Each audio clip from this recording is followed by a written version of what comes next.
disasters this to arrange the photo walks and review sessions. The continued enthusiasm and support of all involved has been inspiring. In particular, I would like to big up, as we say in Jamaica, Sarita Ramprasad, who stepped in when help was needed.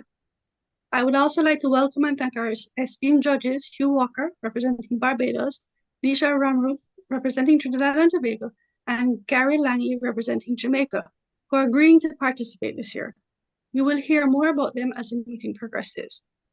This year, 3 countries participated: Barbados, Trinidad and Tobago, and Jamaica, with 29 photographers submitting photos to be reviewed, culminating in a total of 63 images to be assessed this weekend.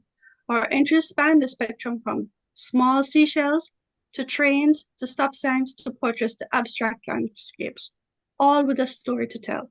In closing, I hope everyone enjoys the evening and takes some nuggets of gold away. Thank you. Over to you, Sherard. Thank you, Belinda. So as you are all aware, our photo walk occurred concurrently in 3 territories: Barbados, Trinidad, and Jamaica. And this evening, we're going to be focusing on Barbados.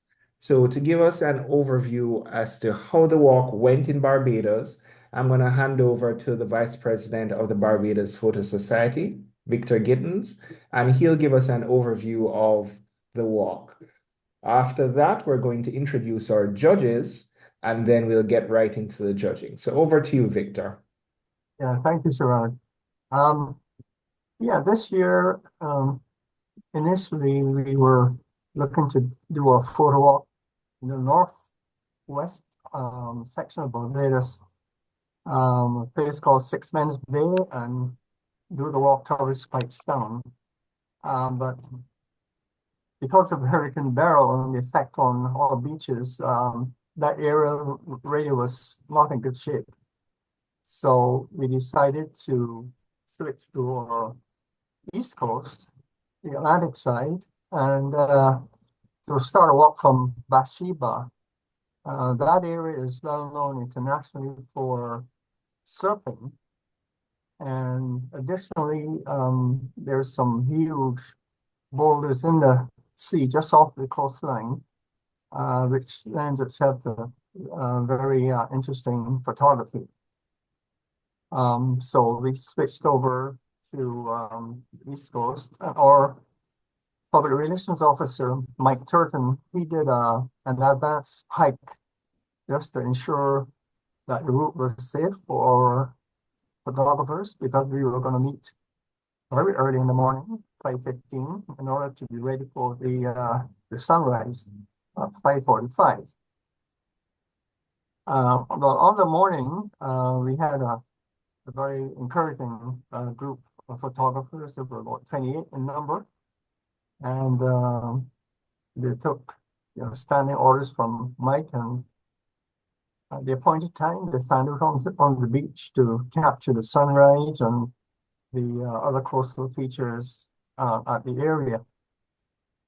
From there, we moved on to the Tent Bay Fishing Village. There wasn't a lot there, actually, the fishing village to photograph, but anyway, we photographed what we could there also, and ended the walk with some light refreshments and a general chat about experiences for the morning. So tonight we'll be reviewing approximately, I think, 40 images from our group. The images were curated by one of our executive committee members, Charles McLean. And so I'm looking forward with excitement to this evening's sharing of images, which I hope you also will enjoy. So thank you very much. Thank you very much, Victor. Now, returning to our meeting this year, we have 2 of our judges from last year, and we have a new judge this year because one of the judges from Jamaica was unable to participate. So to introduce our judges to those persons who don't know them, we have the presidents of the various photo societies. So firstly, I'm going to ask Bradley Benskin, president of the Barbados Photo Society, to introduce the judge from Barbados. Then I'll ask Chad to introduce the judge from Trinidad. And I'm not sure if Dwayne is on board, but if not, Belinda, I will ask you to introduce the judge representing Jamaica. So over to you, Bradley. Good evening, everybody. Sorry about the camera off, but I'm having some bandwidth issues. So just, can you all hear me well? Yes, we can hear you well, Bradley. Okay. So let me just try with the camera on and see what we get. Let's see. Right. Here we are. Good afternoon, everybody. Hi. Right. Yes, And I'm here Bradley. to introduce Mr. Hugh Walker, who is our judge for this series. Hugh has over 40 years experience as a photographer. He is a very long-standing member and stalwart of the Barbados Photographic Society. Hugh is also a trainer, and this year he has the distinction of also being a judge for our visual arts and photography session for the National Independence Festival of Creative Arts. So he brings a great wealth of knowledge and experience to the field of photography, and he has I have the distinction of having been mentored by him in my very early formative years, and I place great stock in his knowledge base and skill set, and I think he'll do a fantastic job for us this year, as he did last year. So without further ado, I introduce Mr. Hugh Walker. Thank you. Thank you very much, Bradley, and welcome, Hugh. Good to see you again. Thank you very much. Glad to be here with the team again. Fabulous. Over to you now, Chad. Hi, good night, everyone. You're hearing me okay? Yes, we're hearing you fine. All right, so it's my distinct pleasure to introduce an amazing photographer and somebody that I'm proud to call one of my very close friends, Nisha Ramru. Nisha is a landscape photographer for the last 20 years. She's a former photography writer for Digital Photography School, which is an online publication based out of Australia. Work was digitally exhibited at Miami Art Basel for Scope Art Magazine in 2014 and 2015. She's the winner of the Scott Kelby International Photowalk for Trinidad in 2015. Her work has also been exhibited at the Exposure Awards Paris exhibition, which was a private display at the Louvre in 2015. And she's won honorable mention in Monovisions in the Pro Landscape category, honorable mentions in the Tokyo Photography Awards, Fine Art Abstract category, honorable mention in the International Photography Awards, Fine Art Landscape category in 2023. And all of this is not her full-time job. This is all part-time and in her extra time. And in her real job, in her other job, she's a top-notch IT professional. So it's great to have Nisha back again this year to help with this critique, and we look forward to hearing her adding her expertise and input on the images that we will look at today and tomorrow. Awesome. And to introduce our final judge, Belinda, you want to go ahead? Okay. Thank you, Gary, for stepping in last minute. As Sherrod had mentioned, unfortunately, Stuart had some challenges this time and was not able to be a judge. So I will go ahead and introduce Gary. Born and bred in Nottingham, his passion for photography was sparked by his elder brother, Pete. In his teenage years, he had a dark room and he spent many a waking hour processing and developing film. He gave up photography when he had his first child and didn't restart taking pictures until 2005, when he joined his first camera club, Arnold and District Camera Club. Since that time, he has been a member at a few clubs in Nottingham area, and he gets a lot of satisfaction from club events. He's a judge and lecturer both for the Photographic Alliance of Great Britain and the North and East Midlands Photographic Federation. He has judged as far away as Australia and Jamaica and really enjoys the feeling of giving something back to photography. His distances are even greater now with Zoom, and he finds himself lecturing around the UK and beyond. Photography has become a way of life for him, and he's always happy with a camera in his hand. I present Gary Langley. Thank you very much.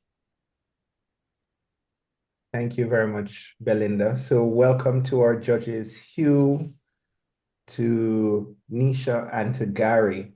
Give me a moment while I pull up the images. As most of you who have been in our previous judgings have been aware, we'll go through the images by photographer, and the judges will give comments in order on the images. So give me a moment while I share screen.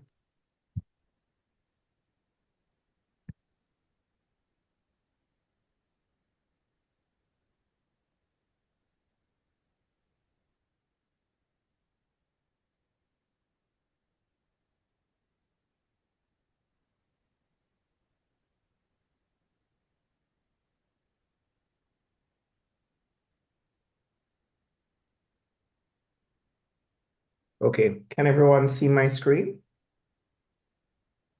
There's Okay. nothing on it. No, it's blank.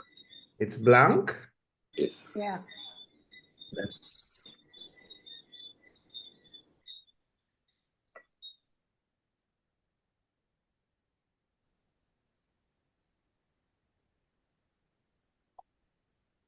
Okay, I'm gonna stop sharing and try again.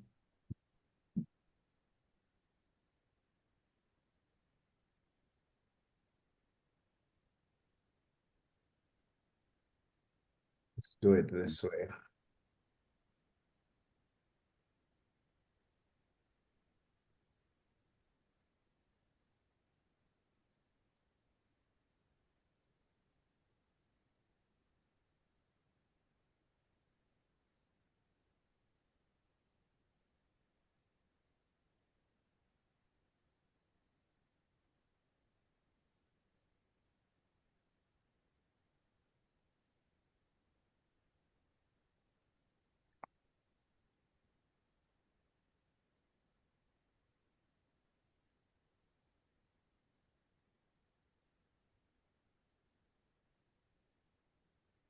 We're still seeing a blank screen?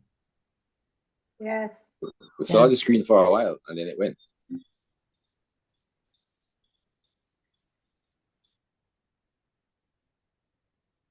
Okay, give me a moment for me to sort this out.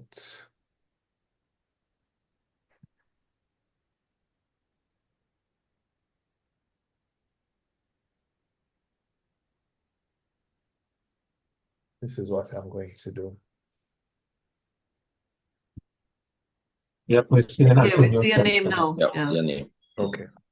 I was using two screens and I think that was causing a bit of a problem. So let me go back to the beginning of the presentation.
All right, seeing the image now. Okay.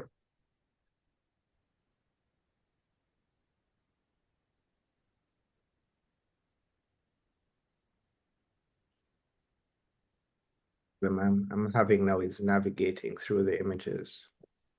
Okay, this is what we're going to have to do. Okay, so our first photographer is Alex Greenwich, and this is his first image. So I'll hand over to our judges now.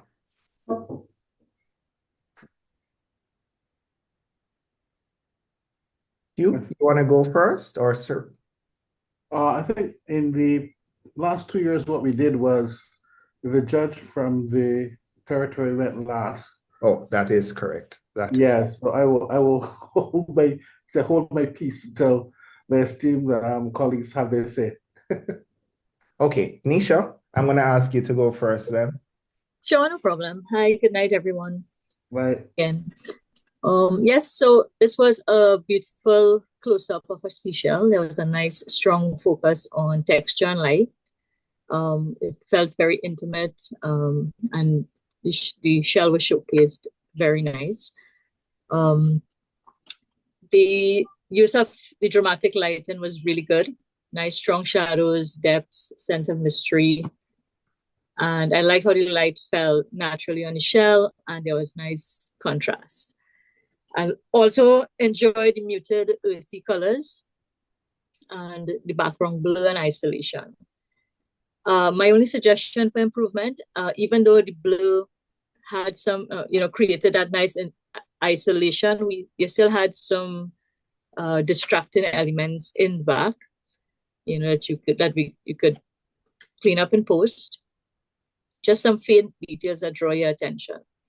So maybe darkening, desaturating, anything like that, just to make the shell be the main focus. There's also some noise in the shadows, like in the dark areas particularly. So maybe a little noise reduction for there. Otherwise, it was fine. It was a really beautiful showcasing of I've never seen a shell like that before, and it was really fascinating. I liked all the intricate details and stuff. So that is my comment. Over to you, Gary. Yeah, sorry. Good evening, everybody. My name's Gary Langner from the UK. We're fast approaching midnight, so it'll be good night soon. Yeah, I agree with most of the things that the judge before me said. I think it's a beautiful shaped shell. You've captured the detail in the shell wonderfully. I like how you've positioned the shell so you get a kind of line going from the bottom left to the top right-hand corner. I like the way you've done that. Similar to what the judge before me said, and I'm sorry, I forgot your name already, but never mind. Sarita. Sarita, sorry, Sarita. No, Nisha. Oh, that's Nisha. Sorry. I'm sorry, Nisha. There is some highlights in the background which you could have toned down or cloned out or taken out completely, and that would again focus your attention on what you want us to focus our attention on, and it's that beautiful shell. I do like the fact that you've blurred the background out. That in itself makes the background less distracting, so that works really well, and it also helps that shell to stand out from the background. So well done, thank you. Over to you, Hugh. I'm very comfortable with what both of the judges have said before me. The only thing that I would look at in this particular image is to tighten the crop a bit. It's a very nice image, very well done, very well captured in terms of, as was noted, the shell itself, making sure where it needs to be sharp is sharp. The layout of the shell in terms of how it's nestled in the rock is very nice. But I would, in my opinion, just take off a bit of the top of and a bit of the bottom of the image, because I think they're superfluous. I think that will tighten the crop just a little bit and even bring even more focus to the shell itself.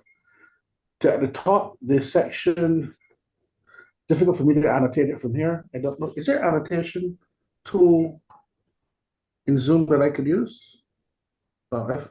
You can try it. It's on my screen. I don't know if you'll be able to do it on yours. So you can try it. I wouldn't be able to do it because you're controlling.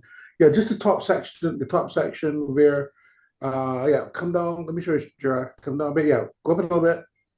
Go up a little bit. Yeah, up a bit more. Come right across from there. Yeah, right across. Over to Yeah. the other side and then up into the Highlands there, and so it looked really nice. Yeah. But then I got the idea that a lot of Americans go. Yeah, somewhere around there. Yes, somewhere around there, and at the bottom. A lot of American expats Come there. right, yeah, come down a bit. Come down a bit. Come down a bit. Come down a bit. Yes, right there. Just a little bit higher. Yeah, just around there. What language do they speak? Yeah. Spanish. Yeah, we're getting some feedback from someone's mic. It's quite a high rise, isn't it? Yeah. Panama City is one of the impression. One of my Yeah. person. Okay, great. Yeah, so that is the crop that I would suggest. Just a little tighter crop on it. I don't think it's Guatemala is meant to be very nice as well. Yeah, friends of mine are over there at the moment, actually.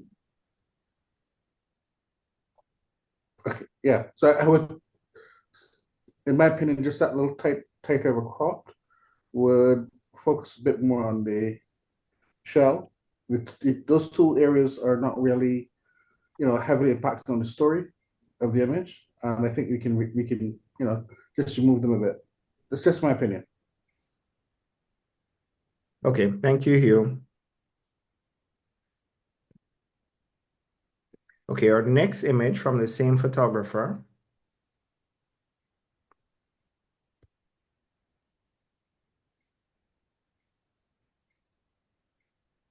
Nisha, back to you. All right, so I made some notes. So if you see me looking away, that's why. I thought this was a beautiful, intimate close-up that captured like rich textures of a moss-covered terrain. It evokes a sense of tranquility and it resembles like a miniature landscape. So I really liked those things about it. I really love the light. I think it was a great capture of light and shadow. Of course, the texture is great. The shallow depth of field, I think it works. It's well executed. It focuses on the foreground with the soft blurring at the back.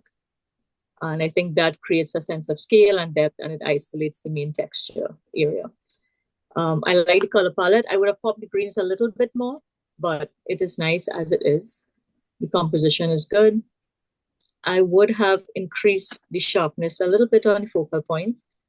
All the other two judges rated it a 79 to 70. And even though the shadow is nice, I think some areas are a little bit dark and you lose a little bit of detail. Maybe lift the shadows just a little bit. Maybe manage some of the highlights a little bit to just get a little more balance. And that is it from me. I think it feels really immersive and surreal, like I said, like a miniature landscape. And I like those things about it. I like the warm lighting as well. Thank you. Yeah, I love the lighting. I think you've done really well as far as the lighting is concerned. It adds form and texture to your image, which is good as far as I'm concerned. I'm a little bit concerned about, unlike Nisha, I'm a little bit concerned about your depth of field. And I think that if you'd have got focus right from the front to midway, and then your depth of field would have dropped off, that would work well. But we've got both in the left-hand corner and the right-hand corner, these out of focus spots, which I think draw your attention, which is unfortunate. There's a little ridge on your right-hand side, which leads you into the picture, which works very well. It looks like hills and valleys, similar to what Nisha said. It works really well. I just think that if you'd have put a little bit more emphasis on the focus on the front, altered your depth of field, that would have worked better as far as I'm concerned personally. And art and photography is really personal. That's why we get 3 judges. We're not all going to agree on everything, but at least we can agree on some things. Again, I think if you would have boosted the shadows in the background, that would have helped your picture. But being as the background is darker, I would like to see more detail in the background, but the beauty of making the background darker is that our eyes are concentrated on the lightest parts of the image, which is in the middle of the image. Thank you. You? I think, Alex, if you were going for an intimate landscape in this one, there are a couple of things that I think would strengthen it. Let's deal first with border control. The edges, right-hand edges of your image, sorry, left, or left, yes, the left. We've got some very bright spots on the left. Now remember, we always talk about finishing your image. In other words, finishing the presentations in such a way that you try to remove as many distractions as possible in the finished image. So that left-hand side of the image, you've got those bright spots hitting the border. And border control is very important when you're looking at an artistic or any type of sort of intimate artistic image of this type. So that's one thing. Other thing is, yeah, edge right over on the left.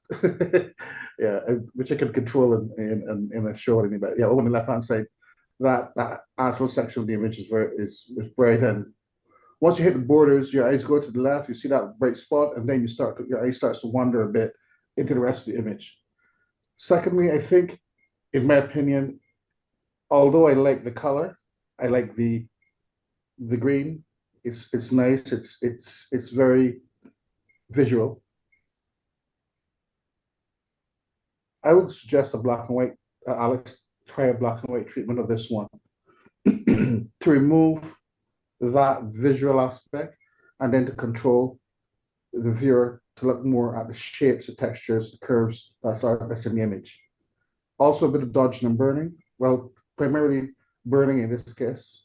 In the bottom section to the left, that shadow, the top section, that shadow, a little bit in the shadows to the right, also just to burn them in just a little bit more to increase the depth in the image itself. Because remember, shadows are a friend. Shadows helps us to realize depth in an image. So in that case, this would be where I would focus on. And also, as I said, a black and white treatment. Just try it in black and white and see how it works in black and white with a bit of dodging and burning, a bit of border control, and try an alternate crop. And there's another alternate crop we can try. Alex, we can talk offline on this one. It has very good potential.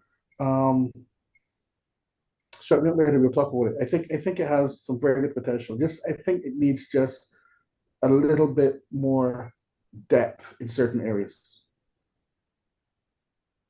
That's for me. Okay, thank you very much to the judges for the feedback. I took my notes, and I guess Hugh will talk offline, and I'll implement some of the other feedback that the judges give to the earlier images. Thanks, guys. Yeah, sure, Alex. Next photographer is Alison Elliott. And this is her first image, first light. All right, so it's a nice scene. It's very Caribbean, and it's peaceful, calm. The light from the side is nice. I would, even though the sky is clear and complements the calm mode, it could benefit with a little subtle enhancement to bring out some more details in the clouds, maybe a slight gradient, something to give a little more interest in the upper portion of the image without distracting from the overall composition. On the composition, I think it's well balanced. The shoreline is leading the eye from the foreground to the distant rocks in the water, and that creates a nice, strong sense of depth and guides the viewer's gaze naturally throughout the scene.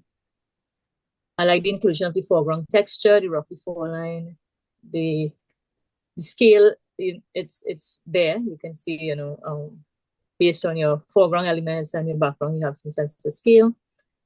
I would increase the contrast on the foreground rocks. They're detailed, but maybe a slight increase in the contrast or clarity would make them stand out even more and enhance the textural detail to add further depth.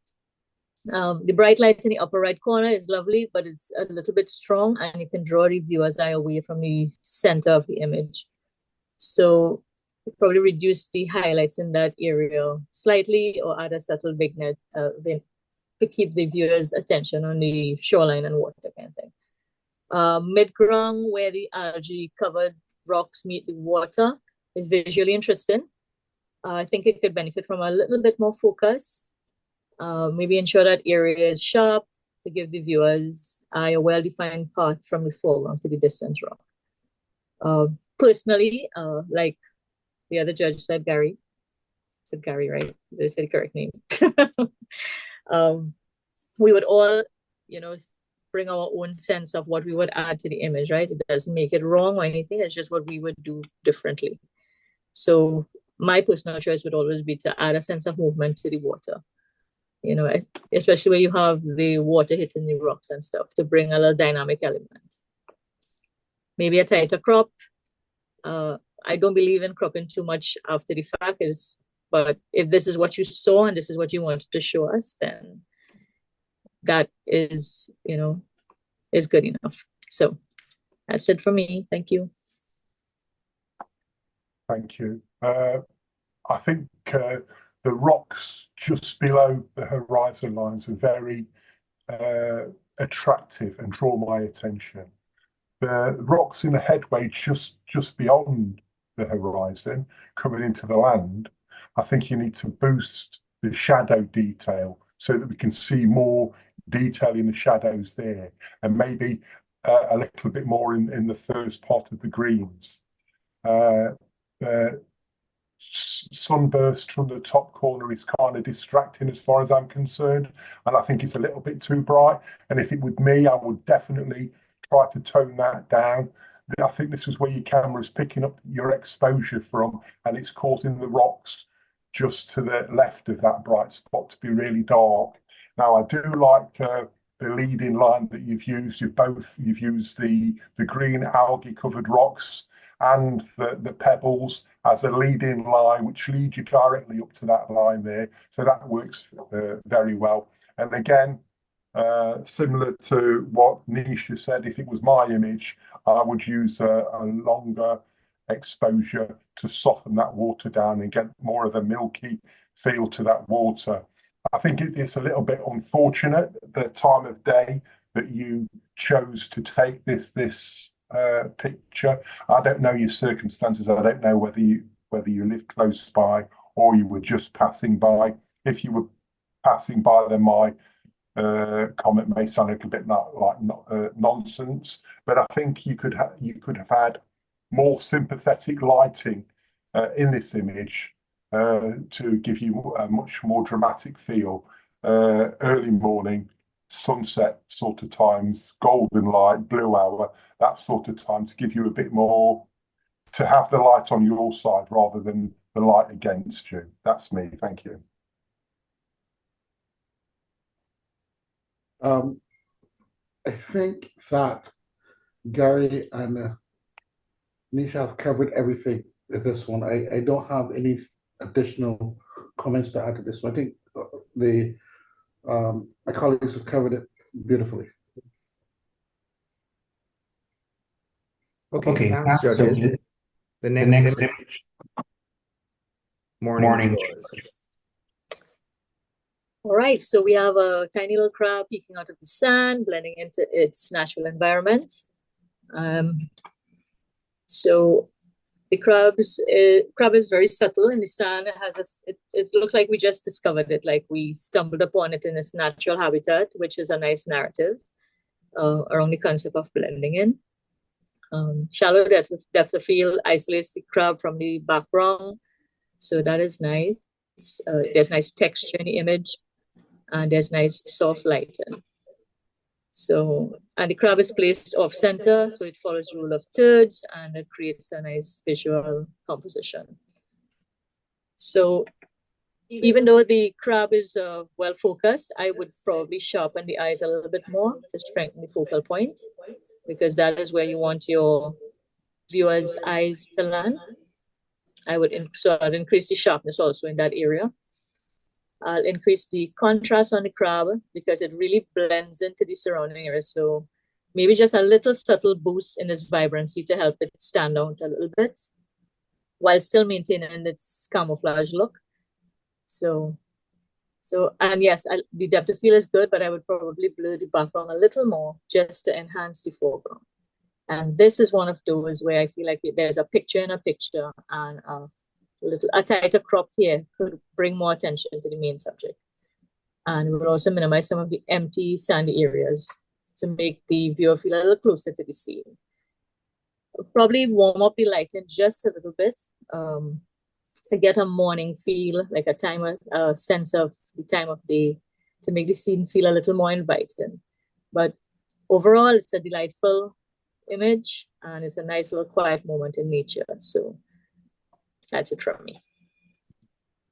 First of all, Alison, you need congratulating for actually seeing the subject in the first place. Nisha referred to the fact that the crab's camouflaged against its background, and it is. So well done for seeing it. I think you could have focused more on the crab. The focus points seem to have been hitting the rock just to the left-hand side, and it's also the brightest part of the image, so your eyes are naturally drawn towards that rock. You could have had it in your favour by sharpening the crab, not only the eyes, but the crab, and giving it a little bit more of a boost saturation-wise so it stands out more against its background. I think that would have helped you. The only thing that really annoys me or really grinds with me is the black rock right in the front that just before me already suggested that a crop, and maybe a letterbox crop would help it. You'd get rid of that distracting rock, and then you'd get rid of some of the sand in the background, which is not doing anything at all for your image. That's me. Thank you.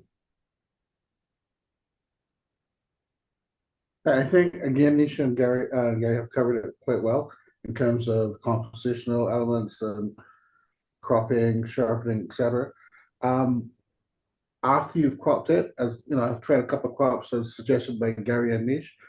What I would do then is just, if you're using Lightroom or you're using on one or whatever, all the tools, all software probably have the same tools. So a radial filter around the crab with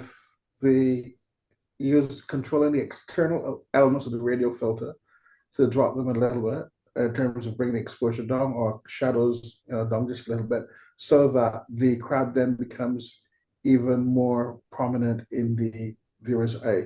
So after what's been suggested by Nish and by Gary, your crop, definitely cropping, definitely sharpening the crab, and then maybe just a slight radial filter around the crab itself, just to emphasize the crab in the frame.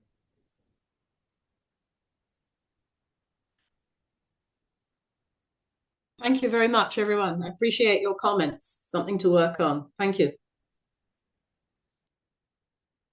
Okay, our next photographer is Antonio Cheltenham, and his first image is Hills and Valleys. All right, Anthony, this is a lovely image. It's a beautifully captured abstract landscape of moss, which I really love. I love the textures. I love the use of the motion blur in the water. That silky smooth motion blur of the water contrasts really nice with the sharp texture of the mossy surface, and you have a nice sense of fluidity. So it's nice and dynamic and dreamlike for me, a bit surreal. You have a nice warm golden hour lighting. So I like that. Personally, I would cool it down just a little bit, just a slight adjustment in the white balance towards the cooler tones in the water to create a little, well, on the water side at least, to create a little contrast with the warm moss. So I think that would give it a little more depth for me. Of course, I would increase the sharpness in the foreground. I think the image is sharp overall. A touch more focus on sharpness in the immediate foreground. I would bring the moss texture out a little bit more and give the viewer's eye a point to start exploring the rest of the image. So I would do that. I would probably increase the contrast just a little bit in the midtones, just to define those dips and ridges in the moss and balance the highlights in the water. Other than that, I think it's a really excellent example of abstract landscape photography, and it transformed this natural scene into something visually unique, imaginative, and I love the combination of the soft water, the rugged moss, like I said. So well done. Over to you, Gary. Thank you. Antonio, I think you've done an excellent job with this, and I echo some of the sentiments from Nisha. It reminds me of the Scottish landscape, and I couldn't give you more praise than saying that. If you've been to Scotland, you'll understand what I mean. Google a place called the Kerrang, and it looks like a drone picture of the Kerrang with the mist rolling in on your left-hand side, just about to hit the hills, and you've got the little lochans, the little pools all the way around there. And I think it's dramatic. And you have to have a look at it twice just to make sure that that's not what it really is. So I think you've caught a really interesting picture with some really interesting colours. Now, some of the lochs and some of the lakes in Scotland, they run through peat, and peat's brown and really dark, and these colours come out in the water, and that's exactly what it looks like with the water, what looks like clouds coming in from the side, and that's really appealing to me. So you're giving me a good feeling of Scotland, and I'll be up there again at Christmas. So thank you very much for that.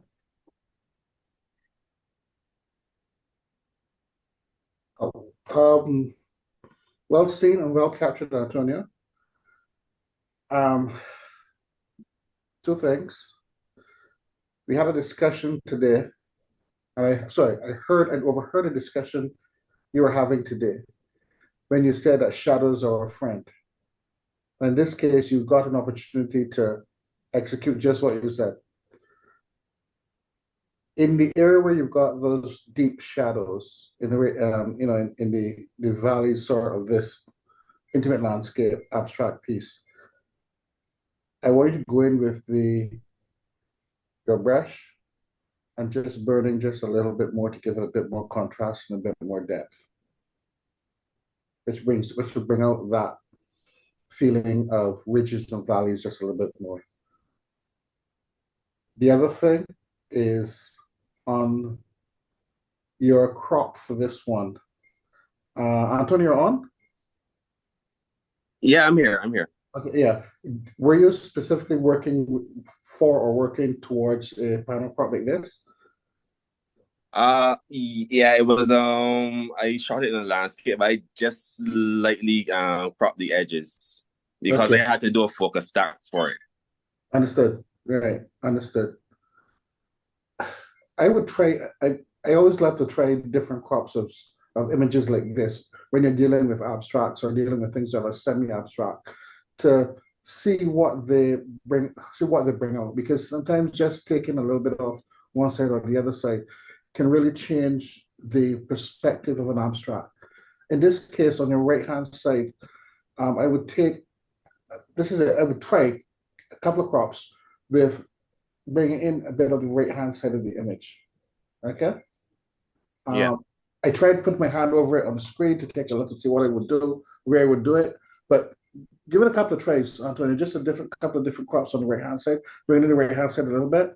And then, as I said, focus on the valleys and just burn them in slightly, not overdone. We don't want to get them into muddiness. We don't get a situation where they're too dark and then we lose the lovely detail that you've got in there, very focused up. But we do want to add a bit more contrast and a bit more depth in there to sort of give you that feeling of, as Gary indicated, the Scottish hills and the Scottish rolling countryside, which I think Gary's hit it on nail in terms of the way that this looks, and the way it has that sort of feeling. Those are my suggestions. Okay. Thank you. You're welcome.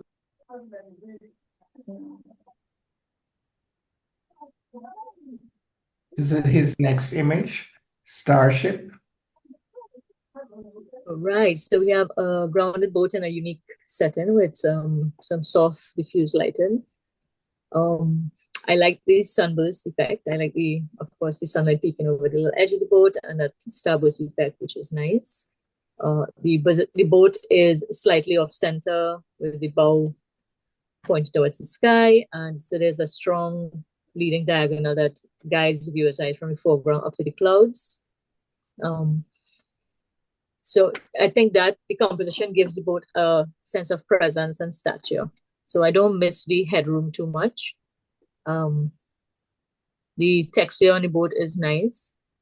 So it has a kind of rustic, abandoned feel in terms of the coloring and texture. Background is minimalist, which is nice. The clouds, we have lost the details in the sky. Clouds look a little bit blown. So I would balance the highlights and shadows a bit because the sunlight is pretty intense near the top corner of the boat. So that could draw the viewer's eye away from the main subject. So definitely reducing the highlights in the area, I think, would soften that intensity without losing your dramatic effect of the sunburst. I would also consider a slight vignette to frame the scene and draw attention to the boat to enhance your viewer's focus. And I feel it'll also give it a vintage feel to the image, a little more cinematic quality. That is about it from me. It has a nostalgic feel. Yeah, I would send it to Gary so Gary can give me the rest of my thoughts. Yeah, and again, I agree with everything that Nisha said. I think because of the time of day of the shot, you're lacking a little bit as far as contrast is concerned, and the grass looks really washed out. So I may boost the contrast in the grass and the greenery. I would like to see a little bit more detail of what's going on under the boat, because that's really interesting as well. And if you brought that out, that would be really good. A little bit of old-fashioned dodging and burning along a little bit of old-fashioned dodging and burning along the bow of the boat would really, really help as well. I think again, your exposure's been fooled by the brightness of the sun, and hence I think it's lacking a little bit contrasty wise. Like Nisha said, you need to really work on that sky and darken that sky down. By doing that, you would help that boat to stand out even more from the background, even more than it is already. So that's what I would do. Over to Bradley.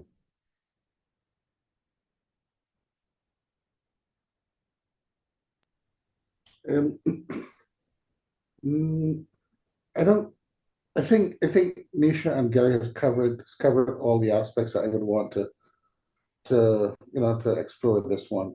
I know that time of day in Barbados or in the Caribbean is extremely difficult to shoot, and in terms of the harshness of the light. I think you've done an admirable job in even getting this to this point. So yeah, just work on those things, the suggestions by Nisha and Gary, and let me see it again when you've done that. Pardon? I didn't hear that last part. Let me see it again when you've worked on those couple of things that were brought up by Nisha and Gary. Yeah. Okay. Thank you. Yeah, that last image, the light was very harsh. I'm not necessarily particularly happy about the time of day that I got to that area. So it did present some challenges also, and I wanted to make the ship the hero, and the starburst was just there, and I was trying to capture that also. So it was a especially challenging time of day. The previous image, I'd like to say that I'm glad and happy that it resembled the hills in Scotland. That is exactly what I was going for when I saw the image appear before me. So I just wanted to say I'm happy that was seen within that first image also. But thanks for the feedback, and I will definitely work on some things going forward.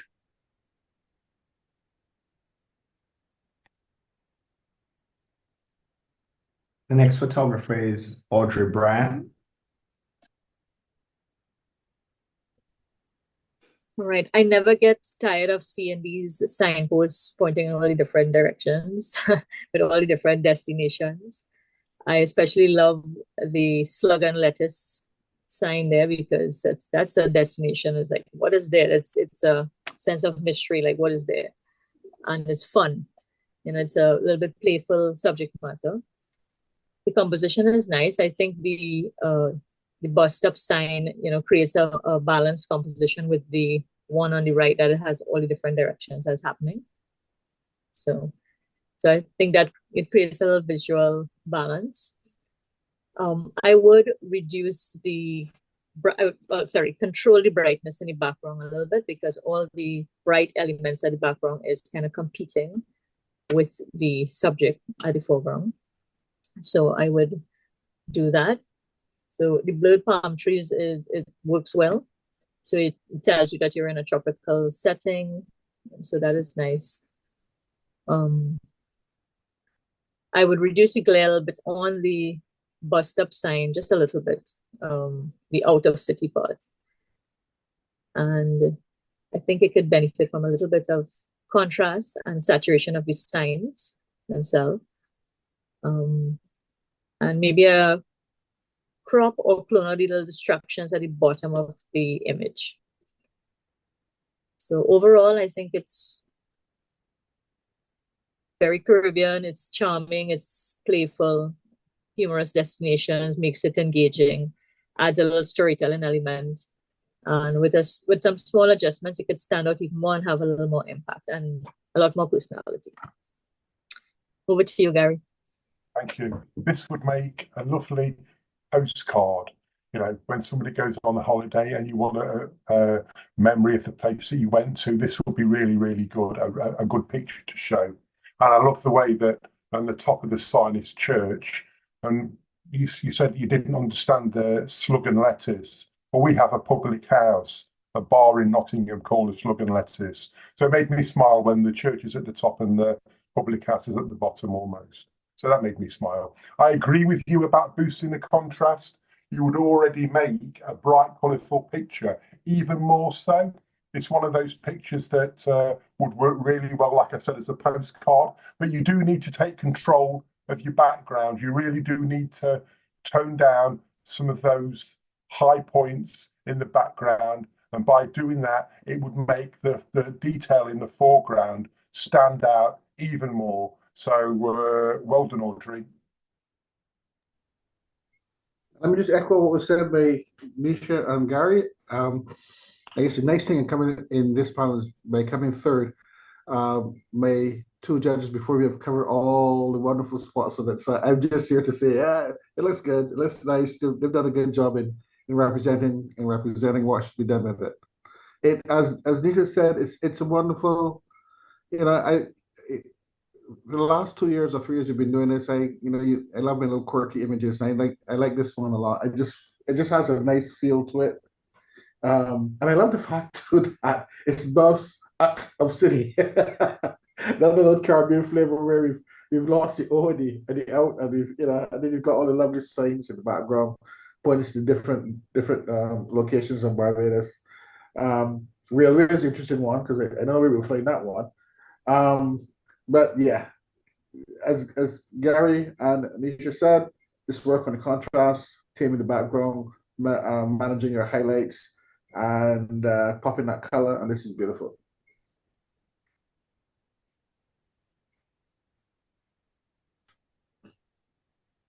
Right, I think this is a beautiful, serene coastal scene. Boat set against a backdrop of rocky outcrops, lush greenery, a lot of visual elements that convey a sense of calm and natural beauty. So it has a nice classic landscape composition, foreground, middle ground, background, well-defined. Rocky shoreline, greenery in the foreground, the distant hills create some depth, giving you a sense of place. It has a nice calm and balanced color palette. Colors are soft, natural, deep blue hues of the ocean contrasting well with greens. So I think that adds a nice sense of tranquility. The boat adds an interesting focal point where it is breaking up the expanse of water, adding a human element to the scene. Placement slightly off center aligns with your rule of thirds, which balances your composition. The greenery in the foreground is detailed textures, has a nice little quality on it. And you have a little pop of color in flowers. It's a good use of natural light. I definitely would enhance the focus on the boat because I think it's a important focal point in the image. But I think it could stand out a little bit more. Increasing your contrast, your sharpness on the boat specifically, I think would draw your viewer's eye to it immediately and enhance your subject presence in the composition. I think maybe the foreground could be slightly softer to avoid competing with the middle ground and the background. So reducing sharpness, in this case on the foreground, I think would enhance the overall image. So a little bit more contrast in the rocks in the middle also would give you a little more sense of depth. And definitely a sky, brightest area, I would balance the brightness in the sky. So, and Antonio was saying in his previous critique that, time of day is always a challenge. Just remember, expose for your highlights, and then it's a good starting point. So, to keep those highlights not from getting blown out kind of thing. So, I would crop slightly on the left. I don't think the left is really adding too much, but just maybe a slight crop there for me. What else? Saturation, maybe a little slight boost in the saturation. But other than that, all in all, well done. It's a good composed coastal scene. It has a peacefulness about it with the natural color and light. So over to you, Gary. Thank you.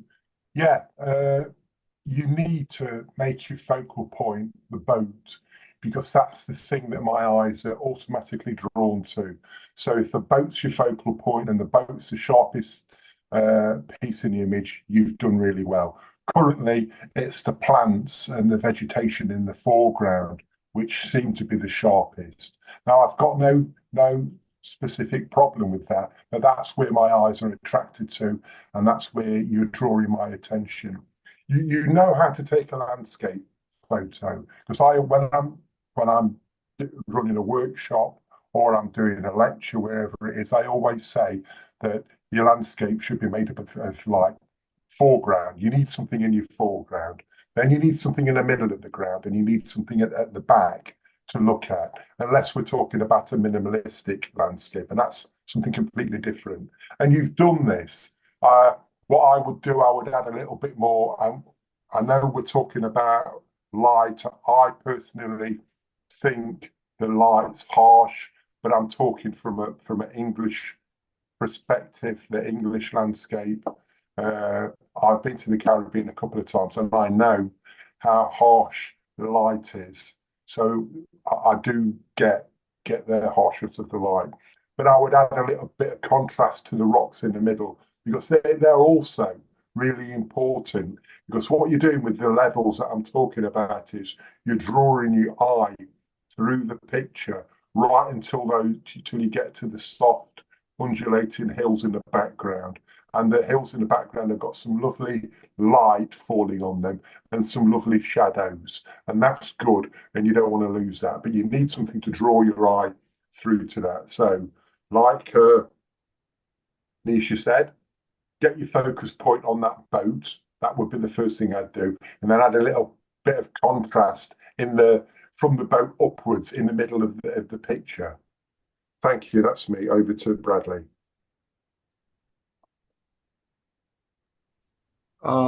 Yeah, as Gary said, and Nisha again before me, I think they've covered most of the high points that need to be addressed, or the points that need to be addressed in this image. Audrey, I know that this is going to probably end up in one of your paintings, so I'm looking forward to see when you've actually painted it from this. I can see that painting now somewhere in one of the galleries. So Yeah.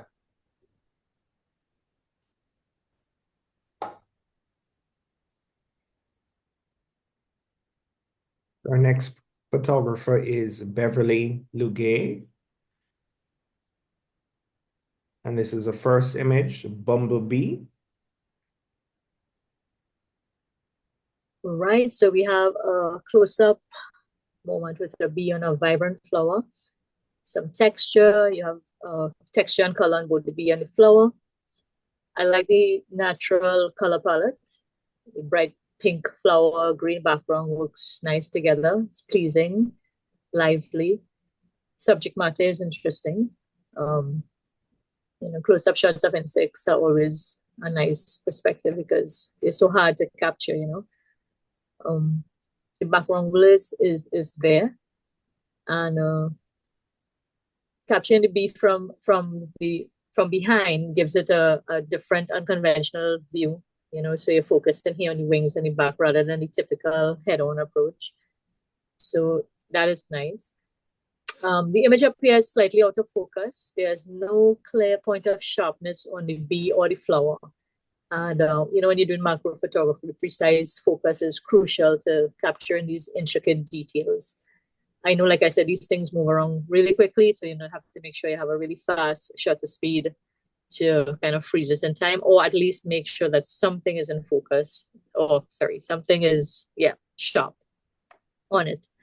So that's what makes it difficult. So tripod, faster shutter speed could help eliminate any kind of slight camera shake you have and maybe help you with a sharper capture.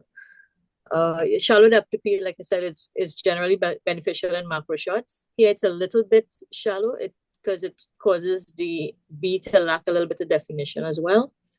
So maybe a slightly smaller aperture, higher f-stop would increase your depth of field and allow more of the bee to remain in focus. So while still keeping your background blurred. I would consider a little bit of lighting adjustments because the lighting feels a little bit flat, which kind of takes away from some of the details in the bee's body. So a little bit more contrast, adjusting your shadows could probably bring out the texture on the bee's wing and the pollen, making it a little bit visually richer. So I was thinking about a crop, but I would just leave that one off, leave that one totally off. So but yeah, positioning the bee slightly off center using the relatives, I think could be a little more visually interesting and give your composition a little more balanced look. So it has a lot of potential with the vibrant colors, the interesting subject and natural setting. So I think that once you improve the focus and sharpness, adjust the depth of field a little bit, you can create a much stronger, more captivating macro shot. Over to you, Gary. Thank you. And I think you're perfectly right in what you say. And Nisha, you and I must be doing a really good job if by the time it gets to Bradley says, oh, well, they've said everything. So I'm really pleased about that. So thank you. What I would do, I think you've tried to take the photo of the bee on the wrong plane, and I would have stood up more and got over the bee so that you get the bee almost flat in your plane of view. That way you can maximize the depth of field and maximize that sharpness going all the way through. If you're struggling with sharpness, try on-camera flash. And if you try that on-camera flash, that will help you freeze some of the movement in that bee and some of the movement in that flower. It would also lift some of those blacks so that you could see the detail in the blacks. And it would obviously help you as far as sharpness concerned. I think in insect photography or any sort of animal photography, natural history photography, the background is just as important as the foreground. Now, 80% of your background is what I would consider to be perfect. It's you can still see this detail in there, but it's not focused and it's not distracting. You've got a bit of a yellow and brown plant on the left-hand side, which to me is slightly distracting. And it would be less so distracting if the bee was sharper, because that way your eye would automatically go to the sharpest part, which is just the top end of the wings of the bee, and everything else seems to drop off very, very quickly with your shallow depth of field.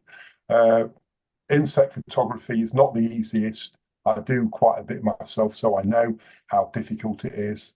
Some advice is if you have the time to use a tripod, use the tripod. If not in your hand holding it, use manual focus, and rather than using the focus wheel, go rock yourself in and out of the picture, holding the camera, going forward and backward until you hit that focus point. If you've got that focus point, if you've got a camera then that takes multiple shots, as you're going in and you hit the focus point, hit that button and get multiple shots, and hopefully when you're going in, one of those images will be critically sharp. If all that fails, then try using a flash. Thank you, Bradley. Everything has been said again by Gary and Nisha. I like what Nisha said in terms of the perspective. You hardly ever see this perspective of a bee. And if you had hit this, it would be, it could be in terms of a nice award-winning shot, a portfolio type shot. Because you hardly ever see this particular perspective of a bee. You're normally seeing them just as they start to, nestle on the flower, from the side, something to that type, from the top, but from the back like this, very hardly. So as Gary and Mish said, work on practicing your technique in terms of focusing, using burst mode probably to, once you've got a focus, using burst mode to get as many shots as possible, so you get at least one of them to be sharp at the critical area. Now, if the top, let's say the yellow part of the bee, the top head part was sharp, that would have been beautiful. But yeah, it's a lovely attempt. You just got to go back at it. Well, hopefully you have bees, go back at it, and just keep hitting it. Just keep going at it.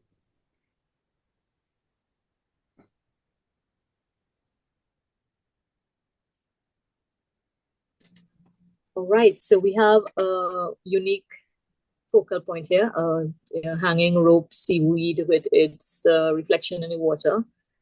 It's nice and strong, visually interesting. So it draws your viewer in and inviting a little curiosity about, what is the purpose of this, what is its origin. So I think it's an effective use of reflection. The reflection in rope and the calm water creates a kind of symmetry, and it adds depth to the image. So, and reflections also often add a sense of tranquility, which contrasts nicely with your waves in the background, adding interesting juxtaposition, I think. There's a contrast of textures. So there are a beautiful variety of textures, from the rough rock surface, soft waves, to the stillness of the water in front. And the interplay of textures gives the image nice complexity and makes it engaging. You have a natural color palette going on. So it for fitting for a coastal scene. Muted, but it contributes to the serene, grounded feel of the photo. So what I would do personally, I would probably sharpen or increase focus and sharpness on the main subject, which are the rope and its reflection. So I think if it's sharper, it'll draw your attention a little bit more, and making sure that you're in clear focus and standing out more against a softer background. I would enhance the lighting on the rock. It's a prominent part of the composition, but it's slightly underexposed. I think brightening it a little slightly would increase its contrast and bring out more detail in the textures. Shallower depth of field can help blur the background waves slightly and isolate your hanging rope and rock more effectively. And also create a little separation between your foreground and background. I would improve the contrast in the reflection. It's the reflection of the rope is subtle, but I think it could be a little more prominent if you increase the contrast or adjust the shadows in the water. It'll make it a little more impactful. This one I would crop I will do a little bit off the bottom and the left edges to bring more focus to the rope and reduce some of the empty space. And I'll give it a little more balanced look without losing its sense of depth. And again, I'll control the brightness in the background that will draw any attention away from your main subject. So reducing the highlights on the waves in the background to keep the focus on the rock and rope. So it's a nice, calm image, dynamic coastal scene with a unique focal point, something interesting. So I like it. I think it's nice. Over to you, Gary. Thank you. I think you've got lovely detail in the rock. The contrast in the rock is really good, and also in the robe. I'm going to find myself going over. I'll spare you going over the stuff that Nisha said. You know that she's correcting what she said. To me, the most important thing would be darkening the water behind it down slightly. That in itself, by darkening that down, would help the rock and the rope to stand out. I do think that the rock and the rope are really good, and the main things in your image. And again, like Nisha said, I'd work on the reflection and darkening that down a little bit. And sorry, Hugh, I've been calling you Bradley. I'll call you Hugh now. Over to you. Not a problem, not a problem. I'm going to play devil's advocate and ask the judges a question. Do you think we need the sky for this image? Sorry, could you repeat that? Do you think we need the sky for this image? Do you think it would be strengthened if the sky is removed, if you crop and remove the sky? Nisha is suggesting you move a bit at the bottom. I agree with that. What about the top, the sky? What's your thoughts on that? I don't think it adds or takes anything away from the image. But consider that one of the things I said to you is that I really like the detail in the rock, and I think then maybe by moving some of that away, and the detail in the rock, to be perfectly honest, is above the dark patch. So above where the line of where the rope is, it's above there. I like the detail and the form and the shape in that part of the rock. Okay. I think that the rock underneath that, the shadows need to be boosted slightly. If that's what your intention is to crop it, then you need to boost those shadows. Okay. Okay. Yeah, because I was just playing with it on my screen, taking a look and see if I removed the sky, what effect it would have on the overall composition. What's been suggested by yourself and Nisha in terms of sharpening, contrast, reducing a bit of the highlights in the water to tone that down a bit? Yeah, I totally agree with that. 100%. Yeah. I would give it a shot and see what happens if you take a bit out of the sky. And I agree, as I said, with what's been said about taking a bit off the bottom too. Yeah, that's it for me, really.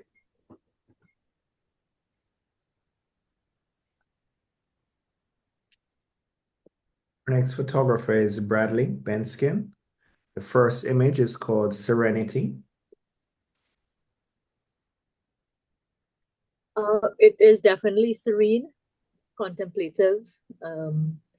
It's that sepia tone adds a timeless, nostalgic kind of quality, moody, evocative. It's the really good use of silhouette, and it's a silhouette of the person, the trees. You have the horizon going on, so it's strong. It has a strong visual impact. The person seated looking out at the ocean adds a sense of solitude, introspection. Your viewer is wondering, what is this person thinking about? It's a nice balanced composition. I think it's a really good use of negative space, that open sky and ocean. It takes up a large portion of the frame, creating negative space. And I think it helps emphasize the quietness of the moment. So I think even the empty space above the subject kind of reinforces that feeling of, suggesting the vastness of the world around this figure for me. There's a nice textural interest in the sky and clouds. The clouds, waves, has nice textures happening. So, which helps that large area of sky and sea from feeling too flat. And it brings a sense of depth and life to the scene as most texture does. So not much to improve. I would just say, for me personally, I might increase the contrast a little bit for a little more impact and sharpen your silhouettes. And I would probably crop out a little bit of the bottom of the image, because I think while the sky adds to the story, I don't think the bottom part of it is. But of course, you're going to keep that nice little reflection that's happening under the trees there. So that is it for me. It's also, Sepia is a great choice, and it's also a potential for me for a great black and white conversion. So over to you, Gary. Yeah, I agree with everything you said just there, especially regarding the crop along the bottom. I think there's a lot of space at the bottom, which is not doing anything as far as your picture is concerned. So if you can drop just below the bright parts where the tree and the reflection comes in all the way along, I think that would help your picture. It's a dynamic picture. It's a picture that's got instant visual impact. I'm drawn to the person sitting on the bench, which is exactly what you should have wanted me to do. And this is the real Bradley, I take it. So, Bradley, this is exactly what you wanted me to do. It's exactly where you wanted to lead my eyes. And if for any reason there was a doubt about where I'm going to do that, you've got a cloud just pointing down to his head, telling me where to look. I may have just darken down those really bright clouds slightly, but that's, apart from that and the crop, that's my only criticism. Good piece of work, well done.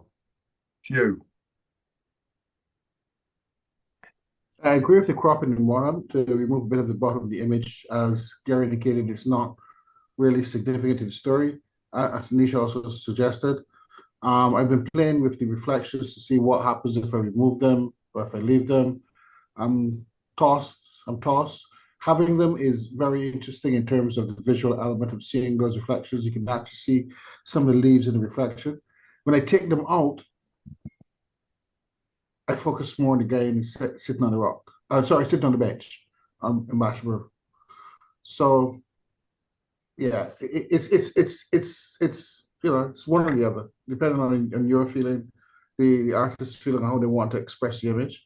But I could go with, or I could go without looking at it, in terms of those reflections. The only other thing that I would mention again is border control. The leaves at the top right section, the palm leaves, coconut leaves at the top right section. A little bit of Photoshop could remove them. Again, try it, see what it looks, see if you like it that way, if you don't like it that way. But experiment with it and see with those things and see how you like them. Always experiment, always have different versions of an image, experiment with different crops, and experiment with different treatments to an image to see exactly which one sits with you better, which one sort of gels with your vision and gels with what you were trying to bring out. So those couple of things, Bradley, yeah. But definitely the bottom part, I totally agree with both judges on that part. The bottom you don't need that much at the bottom. So yeah.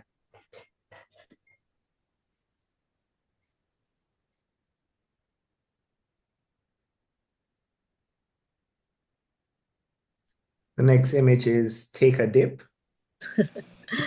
All right, so it's a nice moment where a bird is enjoying a bath in, I'm guessing, a puddle.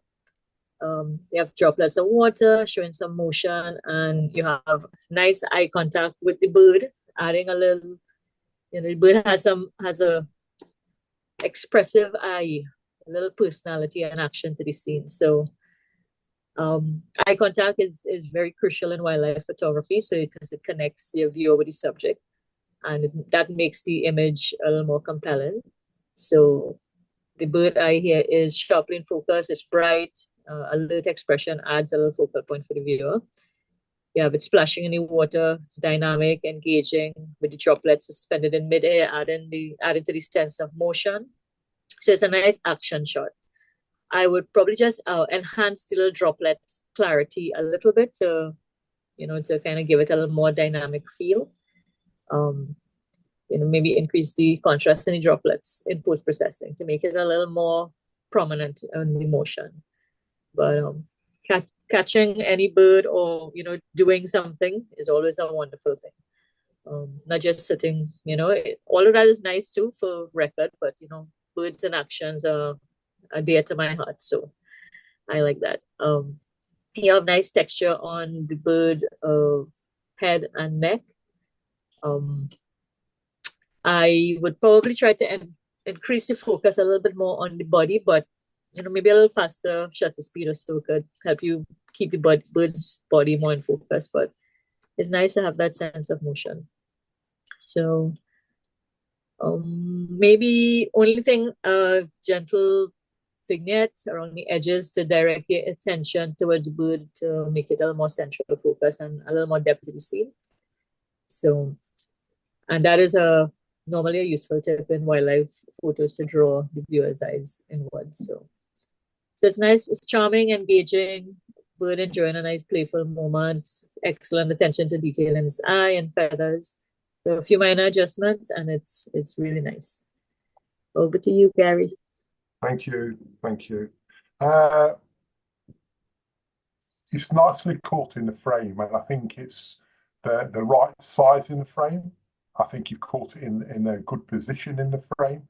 I may take a little bit off the bottom, but leave the top because I like the contrast in the stones at the top. I would have darkened down some of the really bright stones in the top left-hand corner, and there's a few all around. I'd darken those down.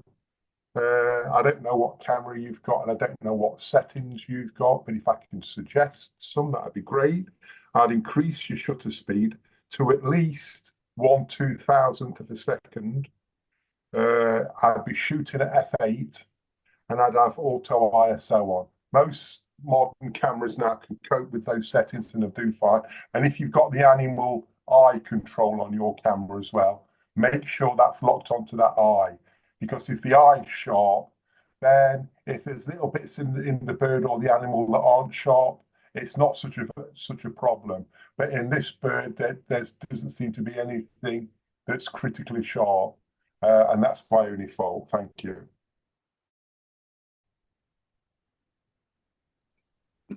Okay, so let's talk a bit about this one in terms of what I would consider to finish this one.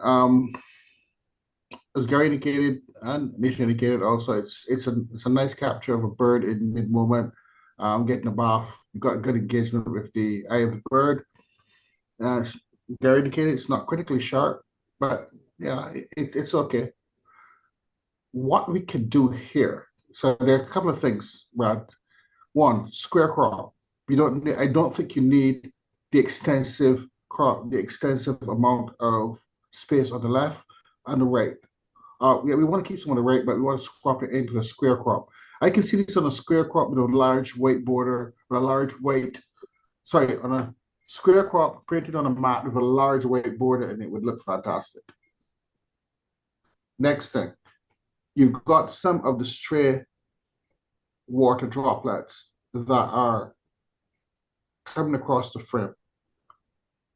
To finish this, I would take those out because they're not adding anything to the story, because you already can see the wing is in motion. You can see from the small water droplets at the back of the bird that it's bathing. So you've got just to the right of the eye, you've got one long one coming down to the body of the bird just before it's the water. You've got another one in the water. You've got one, two at the bottom. On the right-hand side, you've got another one coming down. These are water droplets that your shutter speed was probably just too slow to capture, so they're motion, yes, but they're not adding to the final art piece that I can see. And you've got a few on the left-hand side also. So if you want to transform this into an art piece, we take out all those, we go for square crop, we put it on a 2-inch or 3-inch map in square crop, and you've got a beautiful piece of image that you can look at from there.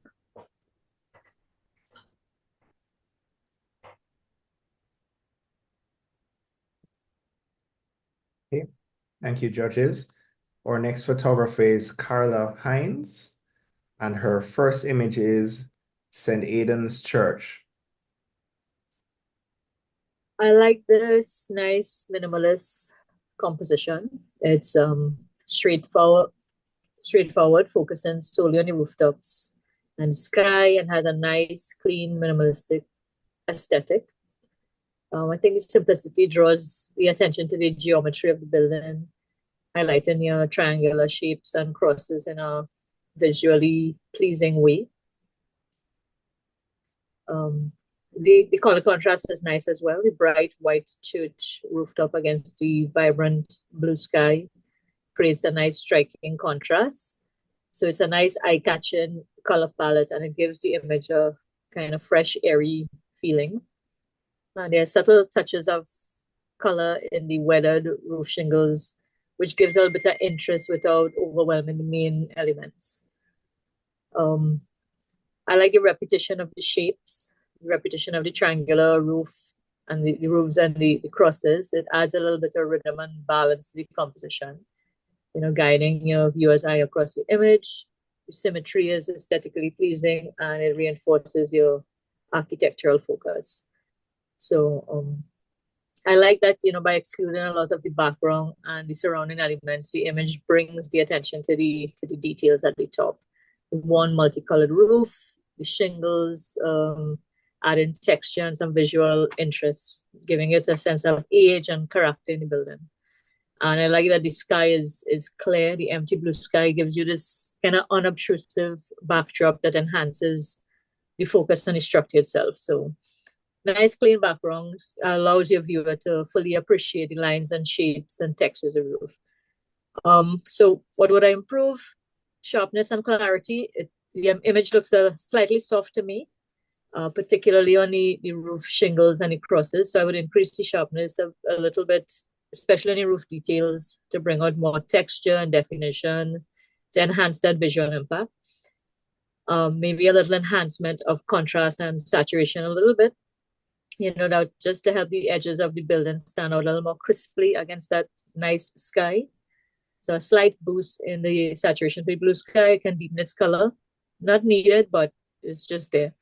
You have a little bit of the light blue that you're seeing in the sky. It looks a little bit banding, but I don't know if it's just my screen. So I'm seeing that just more on the right side. So you have some, artifacts. That's the word I'm trying to remember. So you have a little bit of artifacts in the sky. So I don't know if there could be dust spots or anything, but you have a little bit of those. So balance the exposure a little bit to even out your brightness, because the white parts of your building are really bright, and it can just use a little slight adjustment to avoid a little loss of details in your highlights.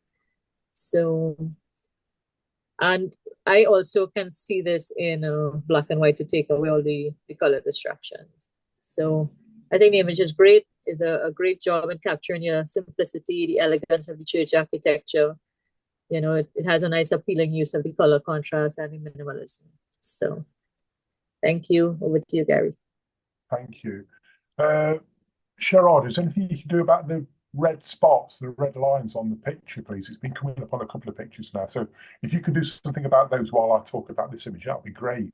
I agree with what you said, Nisha, about the artifacts in the blue sky. It looks like banding when you're printing. You know what I mean? That the banding that you get when you print. I know it's not that. I don't want to go over too much of what you said, because I agree with everything that you said. The thing that you said last was the thing that I was going to mention, and I would definitely try to turn this picture into a monochrome image. And I'd go a little bit further than that. I'd get into the color sliders, and I'd darken those blues down to give it a sort of pseudo infrared kind of feel. So that sky is a dark sky, helping those crosses to stand out against that dark sky. And then do a little bit of dodging and burning, as far as, I mean, if you darken the blues and you lighten the reds, you'll get that another bit of contrast between the roof and the sky. And then you can do your own little bit of dodging and burning in there. But one of the major things, and it was already mentioned by Nisha, is to control the exposure on the front of those buildings. They are really bright and they're a little bit off-putting as far as I'm concerned. Thank you. Over to you, Hugh. Traditionally, I love black and white. I'm one of those proponents of black and white photography. I find as a medium, it has a way of, as we know, stripping out color and making you focus on the textures of the line shape in an image. However, in this specific image, I am liking the color palette, and it reminds me. And I was just searching on my cell phone for the actual photographer and the actual painter that it reminds me of, but I couldn't put my finger on it. But it reminds me of some work I've seen from one of the classical painters and also from one photographer that I follow on YouTube. The color palette, I like it. I'm wondering if there's a little color cast in the whites, because on my screen it looks as if there's a little pink or red in the whites. I don't know if that's coming from it being compressed and and then projected, etc. But I like the color palette. For some reason, I like this color palette. I like the image and the way it flows.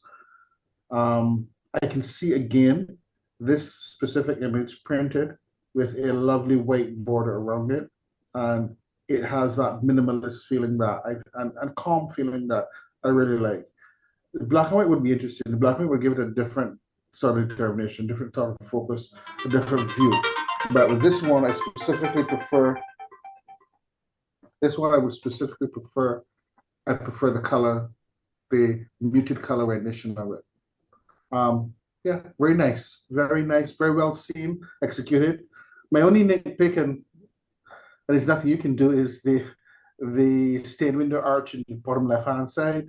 That's taking away from the perfection of the actual, the seat. But that's naturally there.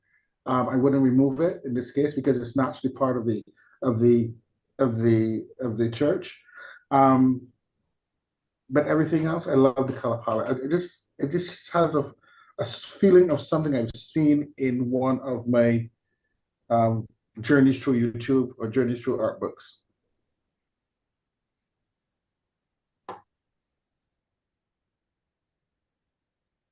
The next photographer is Cheryl Small, and her first image is Bathsheba Sunrise.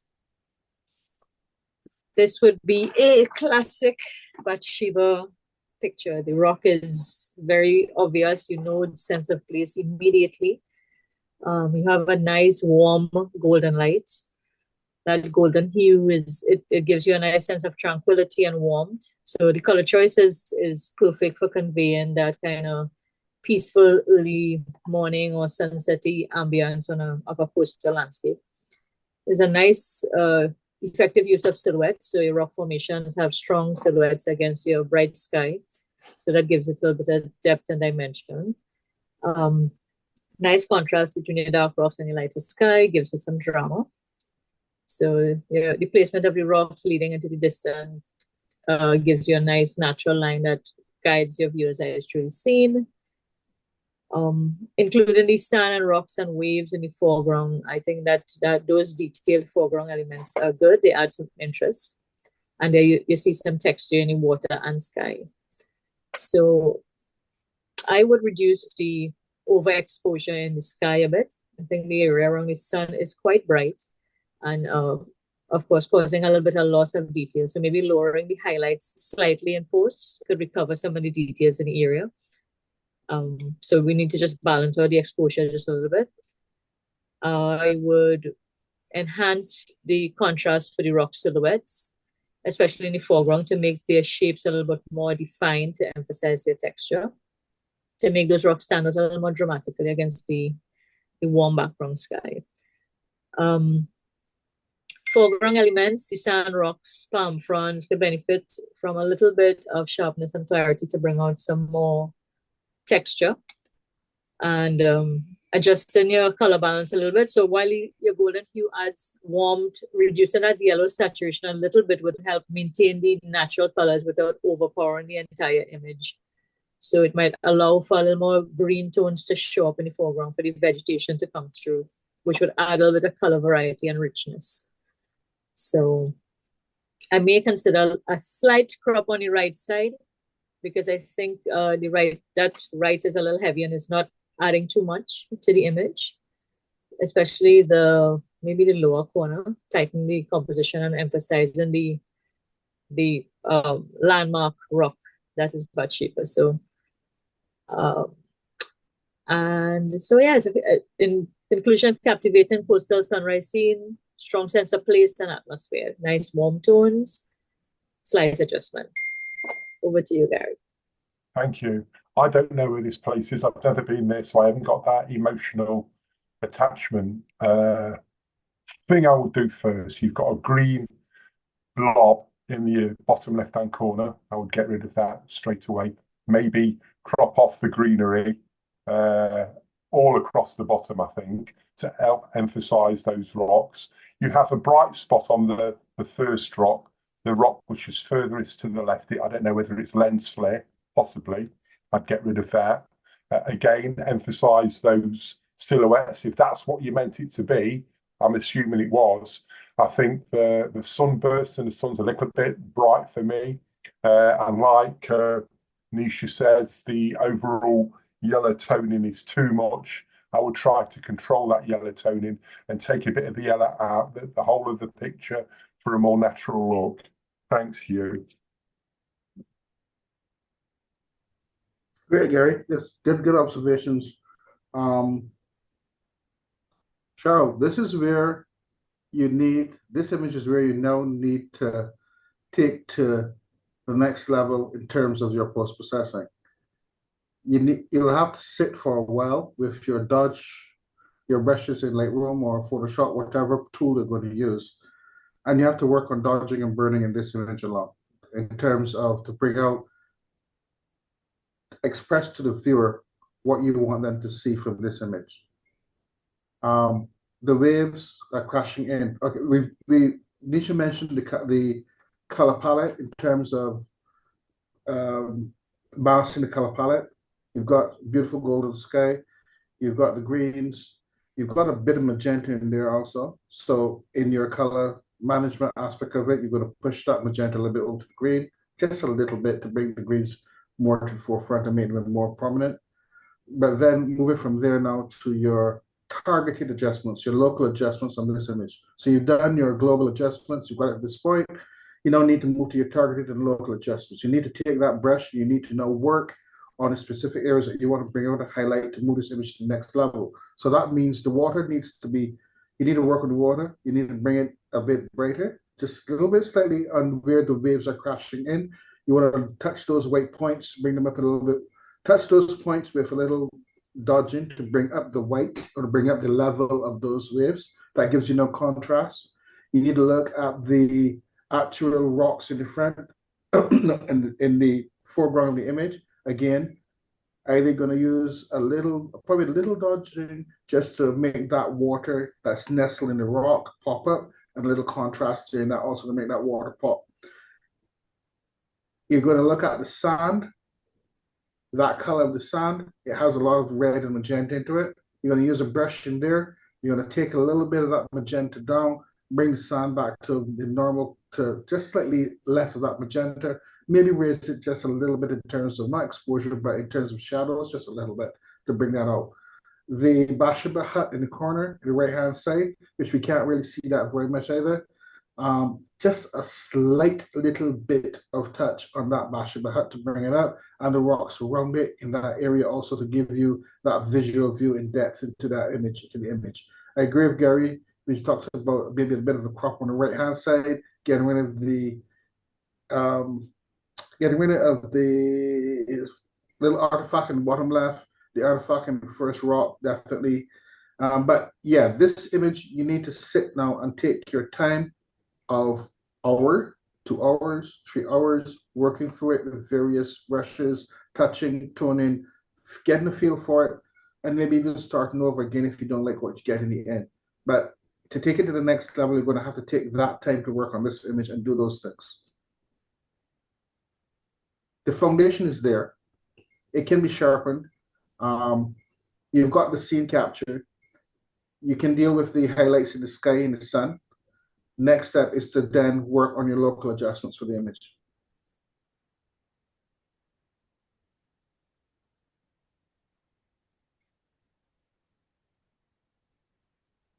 Right, so we have a unique rock formation here, standing in some misty waters, looking very soft and ethereal.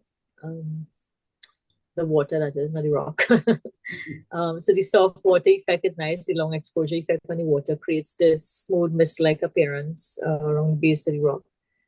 Gives it a kind of dreamy effect. And I am assuming that halo around the rock is also maybe waves crashing into the rock. And because of the long exposure, you're getting that kind of halo. The halo is a little bit unnatural to my eyes. I don't hate it if it's naturally captured like that. It's just it's something like to question if it was there at the start, kind of thing. So it's a bold and unique subject, a striking rock, good use of color and tone. The yellows are a little bit yellow. I might cool it down just a little bit. Increase the sharpness of the rock itself since it's its main subject to bring out those rugged textures effectively. I guess the lighting, because it looks like a little overcast sky, so it's eliminates some of the harsh shadows and lights, so that's kind of calm and gives a good mood. I would enhance the contrast again for depth between the rock and the water to create greater separation, to make the rock feel a little more three-dimensional. And I think that could be achieved by slightly darkening the shadows on the rock, giving it a more pronounced presence. There's some noise or grain in the sky. I think that detracts out from the smooth quality of the water. So I think that noise reduction in the sky would maintain a cleaner look, allowing your viewer to focus on the rock and water without distraction. So it looks like it needs a little headspace. I don't know. I think the image I am looking at on my computer has a tiny little bit more headspace than the one I'm seeing here. So I would possibly crop a little bit to the bottom. So I think it's a good job of capturing a nice, tranquil, mysterious moment in nature. The soft water effect works and contrasts nice with the rock harshness, textures. So it's a bit dynamic and harmonious at the same time. Over to you, Gary. Thank you. If this were mine and I was at the scene, and whenever I make this comment, please take on board that I don't know the area. So when I say to you, step back, and you say, well, I was on the cliff edge, just forgive me for that. But I would definitely give this rock more room in the picture. I'd step back and try to make the rock smaller in the picture and get that lovely, soft landscape, more of it in the background. I think Nish is completely right about the halo going around the rock. I don't think it's natural.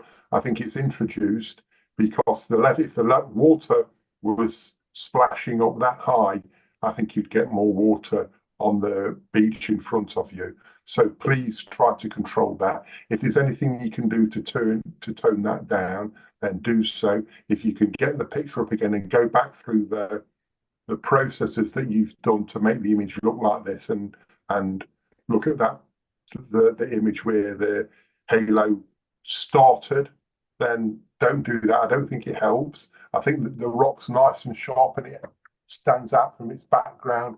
I like the way that the top part of the sky is really dark and holds the picture in. I can see a few sensor spots in the image, and it's just little bits of attention to detail. I'd go over those sensor spots and get rid of them. I do like the movement in the sky. I do like those subtle tones and colours in the sky. I think they work well. I think you've captured the water to my personal liking. It's not going to be everybody's personal liking. So maybe lucky for you today, it's my liking. And I love the leading line with the dark part of the edge here with whatever it is, algae or whatever, moving in. And again, like similar to what was said about your other picture, I think you need to calm or control the yellow and the magenta tones in this image, like we've said about the image before. Over to you, Hugh. Thank you, Gary. We were of the same thinking when you said step back. When you said step back, I start to smell because I think you hit it the nail on the head here with this one. And Cheryl, the visual balance of this image is off. It's heavy, very heavy, because you've got a large, huge object that dominates the image. So the balance is off. Remember, you're going for a ethereal look, as Disha was indicating, with the long exposure in the water, which is well done. The long exposure in the water is very well done. It's handled very nice. The sky is handled very nice also. But you've broken the feeling, the story, the emotion by having a dominant part of the image, a part of the image so dominant that it takes away from that ethereal, that nice soft feeling. You needed to step back a bit. I know the area has a long stretch of rocks coming to the right on the right-hand side.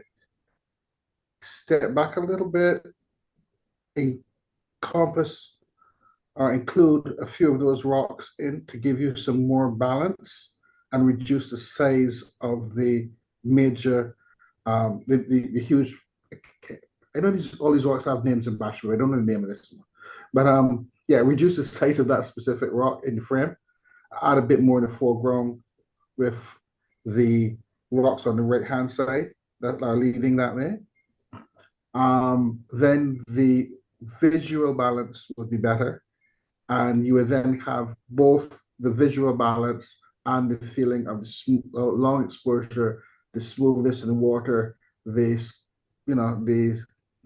nice sky in terms of its motion also. You have all that tied into the image. Yeah, the halo itself is also a bit distracted. We can probably work on that in post, because I think that's probably something that's created in post. But the major thing to me is the visual balance. Remember, if you're working with a theme of calm, smooth, peace, you put an element which is huge and covers most of the frame, it breaks that feel.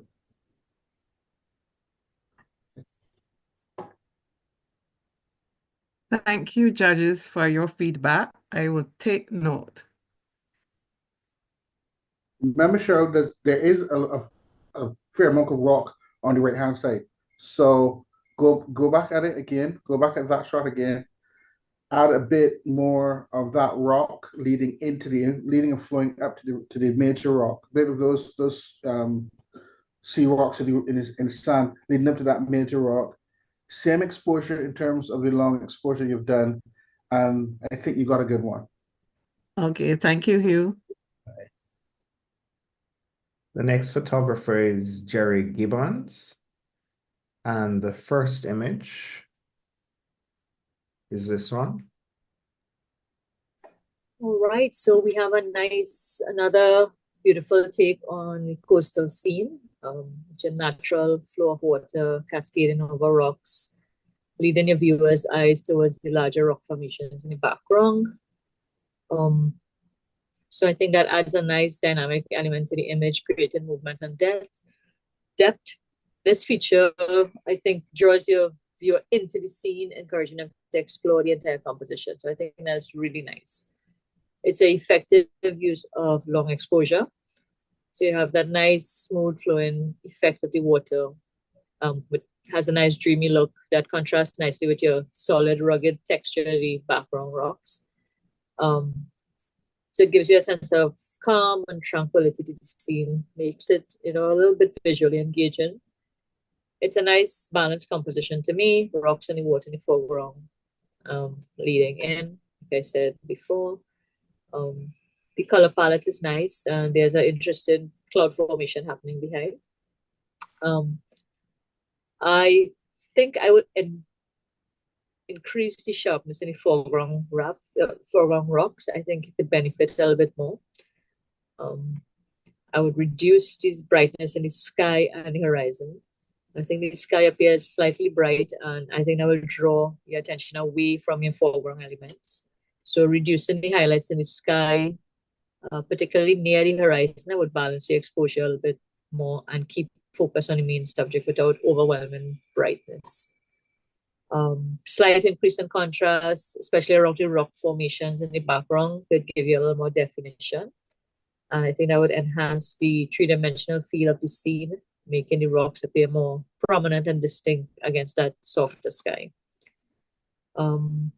I would also bring out the texture in the background rocks, using a little bit of clarity or sharpness on the larger rocks to make them a little more visually engaging. And I'm not a fan of signatures on images. Personal preference, I would remove the signature because I think all signatures, no matter how small, can be a bit distracting in a serene scene especially. So if you want it a little more cleaner, remove, and if you want to have it, maybe relocate it from where it is, less prominent area, like I don't know where exactly, maybe lower left corner instead, but I would remove the signature altogether. So it's well composed, visually appealing, serene, nice use of long exposure, a few slight adjustments to sharpness, contrast. I think it'll be a little more impactful. Over to you, Gary.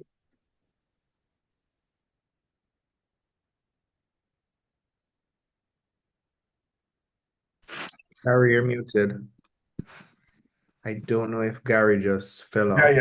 Sorry, what I've said. Sorry, Sherrod. What I've said was, I agree with Nisha about the signature. I would remove it. It's distracting. It pulls your eye away from what I'm looking at, and what I'm looking at as instant impact. It's beautiful, and it's a lovely scene. So please don't spoil it by sticking a signature on there. The other thing I would do, I'm not a great big fan of all the out of focus detail in the front. This ain't what cropping out. I'm not a big fan of all the out of focus detail at the front. It's kind of pulling my eye, and you don't want that in an image that's subtle. So I would, if it were my image, I would crop it off up until the first little pool, and I'd get rid of that white spot right in the middle, which is annoying. And then if you look further up, there's another white spot. I'd get rid of that as well, and maybe tidy up little bits on the beach.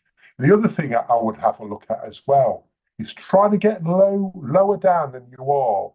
Maybe taking your camera down to ground level and seeing if you can get the reflections of some of those rocks. I can see evidence of a little bit in there,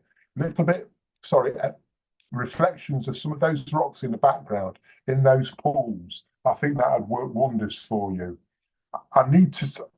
Personally, I need to see it sharp all the way through. I'm not a really big fan of the out of focus stuff, so that's going to go straight away.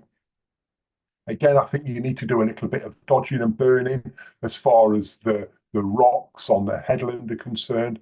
I'd darken those down, increase the saturation on some of those greens to let them pop. But really, my primary focus would be on would be tidying up that front beach, and maybe looking at it from a different angle as well. Maybe getting that waterfall, which I find really attractive, head on, so I get a little bit more of the waterfall, and a little bit less of the bright rocks and the green rocks to the side. And again, like Nisha said, I would try to control some of the highlights in the sky. Over to you, Hugh. Totally agree, Gary and Nisha on this again. Bottom section needs to be cropped up a bit to reduce that out of focus area. Again, border control. It's also very light, so you've got your eye going there. It's border control. The other thing is, having taken a good look at it, the rocks at the back are out of focus, are not focused, are not sharp. With an image like this, you want to have those rocks in the back sharp. So, Jerry, 2 images. 1 shot for the foreground, 1 shot for the background. Do your merge in Photoshop and bringing those rocks sharp. Very nice and very sharp. The image has a very nice balance to it. We were discussing just now, Sharon, visual balance aspect. So the visual balance of this one is a lot better because you balance those heavy rocks in the background with the nice flowing, water and the rocks in the foreground, which gives it a nice balanced feeling. So the feeling that you were trying to, create in terms of that soft, peaceful thing has gone through the image that way. Is still in the image, is still there. But I would work on sharpening that, on having, and going back, try it again, multiple exposures, 1 for the background, or focus stacking if you want to, maybe more than 1, but focus stacking maybe 1, 1 for the foreground or 2 for the foreground, middle ground, background, merge them in Photoshop, get everything nice, tight and sharp, especially the rocks, because it's detracting from the overall finish of the image, because those rocks at the back, they are big and they're prominent, but they're out of focus.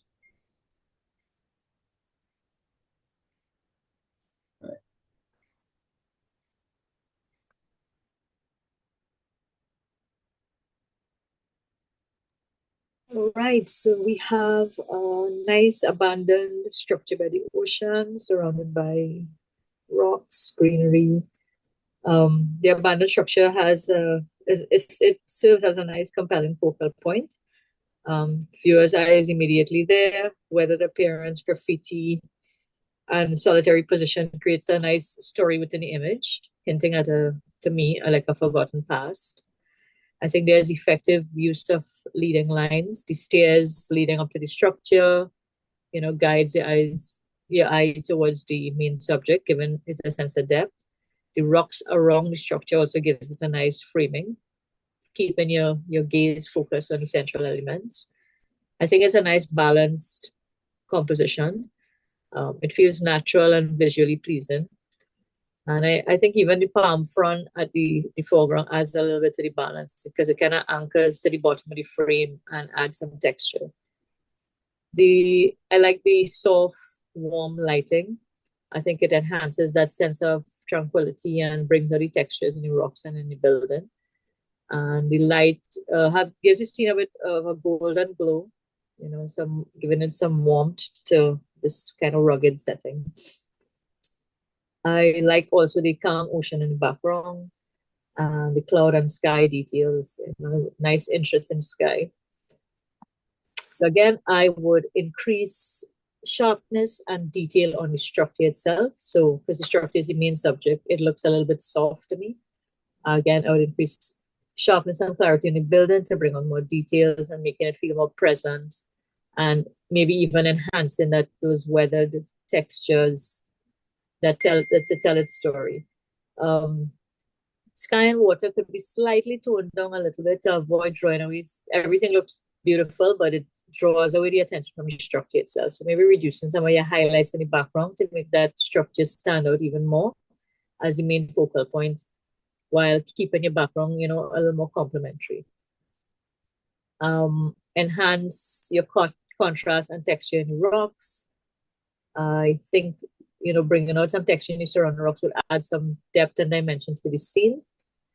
And I think that adjustment will also highlight your rugged environment, enhance the contrast between the natural and man-made elements, I should say. So, I like the rocks framing. Slight crop from the right and left edges would remove some of the empty spaces around the edges, honing in more on structure and ocean. So a kind of tighter composition to keep your viewers' attention without losing the sense of place. And I would enhance the greens in the foreground a little bit, not much, just the vibrancy to give it a little more color contrast and to make the foreground as well more visually engaging. But not enough, not too much to overpower the scene itself. The greens should really complement rather than compete with the main subject. Again, signature, mentioned before. So I think it's a successful capture of a sense of solitude and history with a strong, interesting focal point and nice calm background elements. Over to you, Gary. Thank you.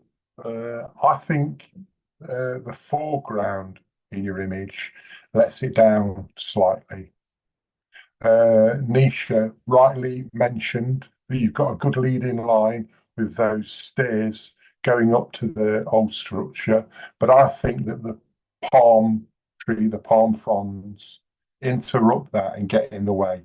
So I would move, if it were my image, beyond those palm fronds and use a wide angle or a wider lens to capture that image, emphasizing. You can emphasize with dodging and burning those leading lines that we spoke about. I don't know if you used a tripod or you did this handheld. As photographers, we need to use everything in our power to our advantage. If you can put it on a tripod, put it on a tripod every single time. If you haven't got a tripod, you've got a monopod, put it on a monopod. If you can't do that, put it on the floor. I'm talking from my own experience. I'm not getting any younger, and I need everything I can, every possible bit of help I can to make sure that my images are still and sharp as possible. I'd do that. I would focus a quarter of the way into the image and use something like F11 to try to maximize the sharpness going through that image. Again, if you're on a tripod, you can make those exposures even longer, especially if you've got something like a neutral density filter or filters to darken down some of those highlights. That would help you make your exposure longer. I do like the scene. I think it's well seen and it's well captured. I think that the foreground for me lets it down. Over to you, Hugh. I'm in agreement with you, Gary, on that. I love the scene. I know the scene well. I like the light that's falling on the hut, the old train hut at Bashaba. Well, train or bathing hut it used to be at Bashaba. The light is beautiful on that. But those palms have always been a bane of my existence when I try to take an image of this from this location of that particular hut, because they interrupt the composition to me. Not that I would go down there with a machete and cut them off. If I could move them, I'd just move them and then put them back. But I can't do that. But I think that is the thing with this particular image. It has so much potential, but those elements just sort of ruin it, and that's ruining from an artistic perspective. Someone who was just taking a picture of it, a tourist coming around taking a picture of it, would not look at it that way at all. They'd say, "Oh, it's a beautiful scene, lovely, picturesque, beautiful water coming off the Atlantic, beautiful skies, everything." But from an artistic perspective, little things like that can just drive you crazy, because you know the potential, you can see the potential of the image, you can see what you can get from this as a piece of artwork. And then there's this small thing or this one thing that is in the way that you just cannot get rid of. And that's what is, hurting me with this image. It's just that thing you can't get rid of. You can't unsee it. But Jerry, well done in terms of the technical aspect of it, controlling the light, controlling your exposure, controlling it's a long exposure. The light on the buildings are very nice. The image is sharp. It can be sharpened, yes. Other than that, technically, it's beautiful. I love it. It's just that little artistic piece is driving me crazy. Thank you, judges. I have some work to do, so I'll take all your points and do that work. Thank you. Jerry, let's go down there Saturday and see what we can do. Sorry, Saturday morning, see what we can do. Yeah, we must. All right. All right. Okay, the next photographer is Giselle Lane, and her first image is Morning Hunt. Cute. You have your bird in clear. Well, your bird is a clear focal point of your image. The position on the mossy rock is a nice contrast between, the bird's delicate details and the texture of the surface. I think the positioning, of course, makes the viewer focus immediately on the bird's activity. Nice natural tones of green, brown, blue give your image a kind of calm, harmonious feel. The texture of the moss-covered rocks, give it some nice depth and visual interest. So it kind of complements your bird feather details without overwhelming the subject too much. It's a good use of depth of field, soft blurred background, so it separates your bird and the water behind it. And I think that helps make sure that the bird remains the main point of focus without distractions. It's a nice minimalist composition. I think I like the simplicity of the composition with the bird, rock, and water, that kind of uncluttered and serene scene. So I think that minimalist approach enhances that kind of natural beauty of the moment and keeps the viewer's attention. So I would, again, sharpness, detail on the bird, on the subject. So especially around its face and feathers to bring out more detail. So, to emphasize the bird's texture and make it stand out even more against the soft background. So, and again, boosting your contrast on the moss-covered rock, I think would highlight the texture again more vividly, giving it a kind of stronger foundation for the bird to stand on, give it a little more depth to the foreground and, complement the bird's presence kind of thing. And brighten the bird a little bit, slight brightness, so exposure, to make it pop more against the darker tones of the rock. Adjust the color saturation a little bit for more vibrancy. And maybe if I have to crop, I would crop a little bit off either the top or the right, because I don't think that is adding too much, and you want to kind of bring your focus more on the subject. So to make it feel a little more intimate. So that would bring your bird closer to you and create like a stronger connection. So I think that also is a little bit of slight noise in the background water. So you probably want to clean that up just a little bit, reduce the grain to keep that kind of tranquil mood. So well done, peaceful moment, beautiful natural textures, nice but delicate bird. So over to you, Gary. Thank you. I think you've caught the bird in a lovely position in the frame. I think that's right. There's a few things I could do. There's a few things I can suggest that you should have done to enhance the bird. The first thing, and one of the most important things in wildlife, is getting down to the bird's level. I don't know what the scene was like. Again, I'm going to clarify this by saying that if you could get down to that bird's level and get eye level with the bird, so maybe even putting your camera on the floor, getting down really low, that bird then would be photographed against that water, which would help the bird to stand out. You're losing detail in the whites of the feathers, but I think that's because you've just lost your critical focus point. And that's maybe because of the angle of the bird or the plane in which you're taking the bird on. If it was flat on, the plane was flat, that would make for a better picture and it would make it sharper for you. Nature photography is not easy at all. And it's easy to make simple mistakes. So getting down low to the bird's level would improve it.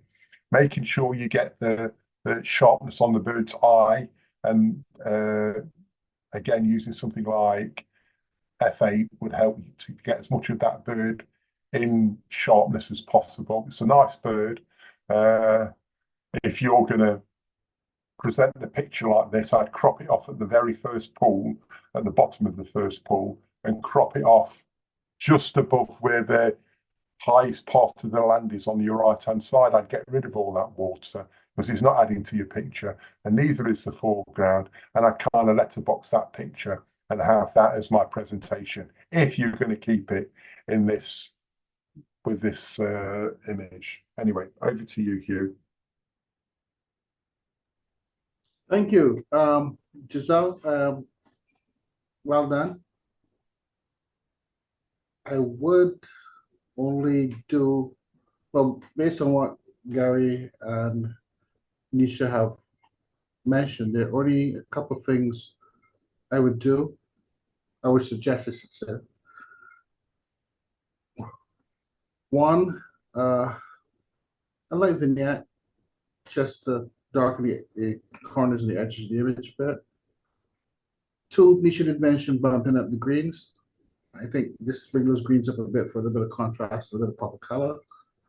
Three is a tiny little white spot in the foreground. Just eliminate that. But it depends on your crop. If you crop it out, fine. If it's going to be cropped out, it'll be cropped out. If you're not cropping out that part, just remove that little white spot in the foreground. Other than that, the judges, Nisha and Gary have covered most of the other stuff, but I think it's very well done. I think you've got the bird in a nice motion. You have him relatively sharp, or her relatively sharp, it relatively sharp. And the background is, out of focus quite well, quite nice in terms of isolating the bird from the background. So you've done a decent job. I like it.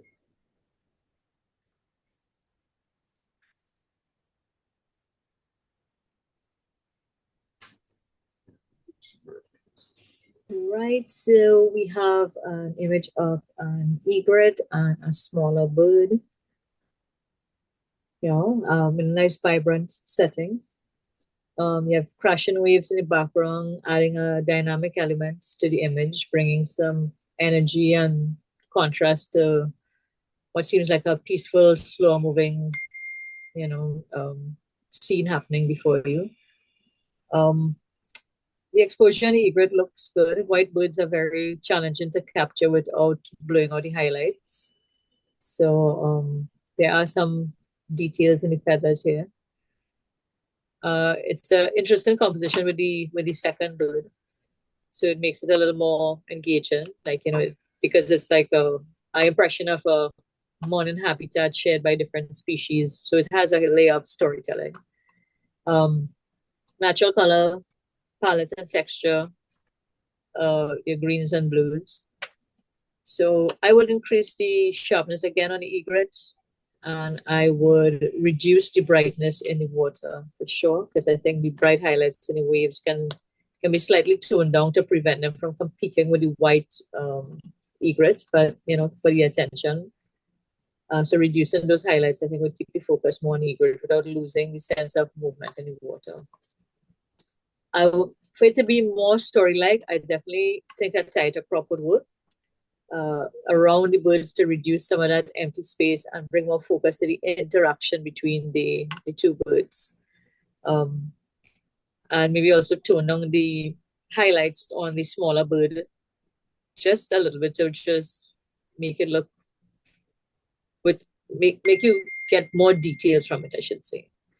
So after that crop, maybe a gentle vignette around the edges to keep the viewer's attention within the frame and to see like maybe there's a conversation happening between these birds, or mutual respect happening. So yeah, that's it. Distracting background elements. Yeah, removing, minimizing, to allow your viewer to focus directly on the birds and the action. The action right behind them, kind of thing. So it's a nice moment along the coast. Good balance between movement and tranquility. So good job. Over to you, Gary. Thank you. I like the bird in a frame. Possibly a little bit central for me. Maybe moving it to the left a little bit would have helped. The background is very busy and very distracting and bright and pulls my eye away from the bird. I don't think there's anything sharp in either the little egret or I'm assuming this, well, the birds. There's nothing sharp at all with any of the birds, and I think they're slightly overexposed. And I would drop that exposure by at least half a stop and look how that looks, and maybe a little bit more. That would help to bring out a little bit more detail, because it does, like Nisha said, it looks like there's detail in there. It's just lacking a bit as far as the sharpness is concerned. I don't think the pool in the bottom half of the picture is doing much for me. I may consider cropping that off. It doesn't look like the pool goes much further than what you've got there, because I was going to say if it did go further and there was more water in there, back off and let's get a nice reflection in there. I can see a little bit of a reflection, but I can also see stones and gravel, so I'm not sure it goes back any further. But for me, you need to make sure that as far as the bird's concerned, the animal, whatever it is you're photographing, that eye is critically sharp. And in this image, it's not. Over to you, Hugh. Okay, so if you take a look at this one, based on what was said by Gary and Nisha earlier, a tighter crop definitely can make the image a bit more intimate with the two birds. All of the remedial work that was mentioned by Gary and Nisha in terms of handling the bright spots on the birds. Tighter crop removes some of the bottom of the image to tighten the crop from the bottom. I don't think we need the bottom section up to where the rocks come, where that water is. We can just take that out, bring it in from the right a bit also, so you're focusing on the birds. The one issue I have is that the head of the heron is sort of consumed by the wave behind it. So it's difficult to break the bird away from the wave. So you have to go into some nice brushwork and work on making sure that those weights of that waves are brought down, the highlights of the waves are brought down, so that the bird's head will stand out a bit more. Yeah, that's about it for me.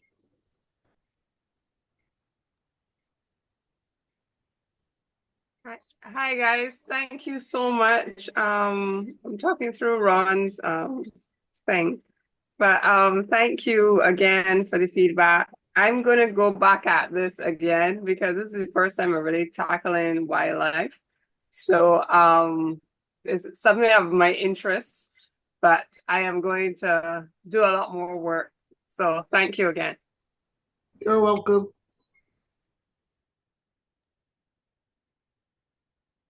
The next photographer is Kirk Rouse, and his first image is Jagged Edge. All right, so we have another stunning coastal rock formation, with your sunlight illuminating through the gaps, giving you a nice dramatic feeling.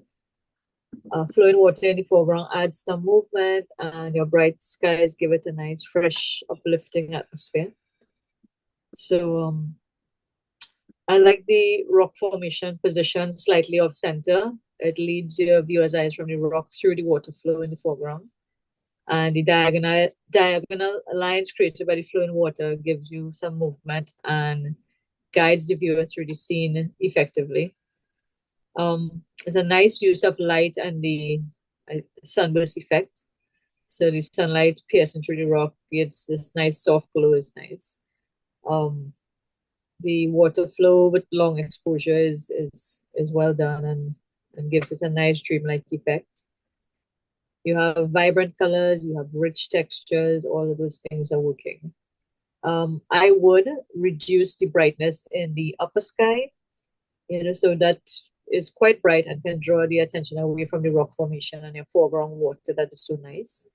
So reducing this brightness or applying a subtle gradient filter to darken that upper sky will help balance that exposure and keep the viewers focused within the scene.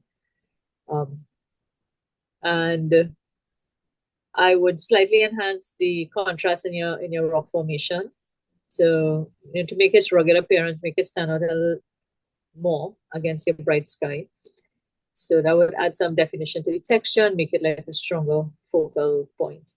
I think you also have some sensor spot or artifacts in the skies. So I think a couple of things I just need to clone out. And maybe some of the artifacts are because they're kind of common in bright, clear backgrounds. So just cleaning up those minor spots will give your sky less not distracted from the viewer and give it a cleaner look. If I had to crop, I would do a slight crop from the bottom, but that's about it to create a little more balanced frame with the rock and sky as the primal elements. So nice dynamic coastal scene, nice balance of light and color. Minor adjustments mentioned, and over to you, Gary. Thank you. I prefer the bottom half of the picture, the water, to the sky. So if I was going to consider a crop, I'd crop the sky and leave the water. Again, we've spoken about signatures. They're not the best as far as I'm concerned. If you're looking at the main rock, the jagged edge, I would emphasize and saturate some of the greens on there. There's something just above the green, aquamarine kind of color. I would get rid of that.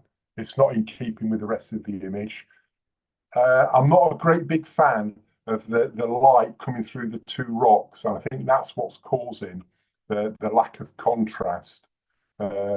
So if you could have moved to the side or, moved a different angle to cut that light down, that would have been better for me. Or if you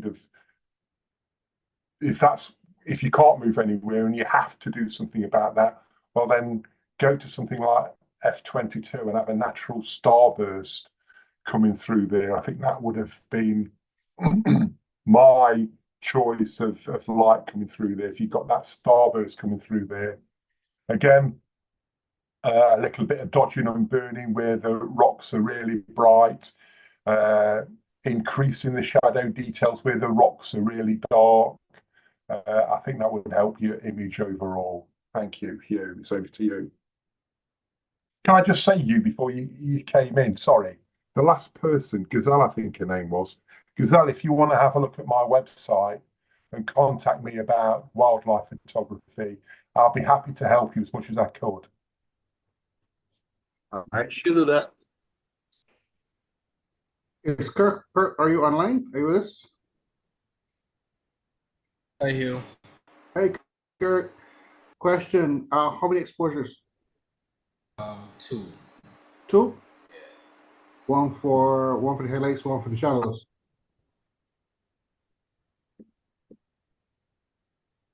Correct? Yeah. One for highlights and one for shadows. Blended in Photoshop. This is Lightroom actually. Oh, you did? Okay. Okay. So you didn't blend the two. You didn't blend. Oh, okay. I got what you did. I saw what you did. Okay.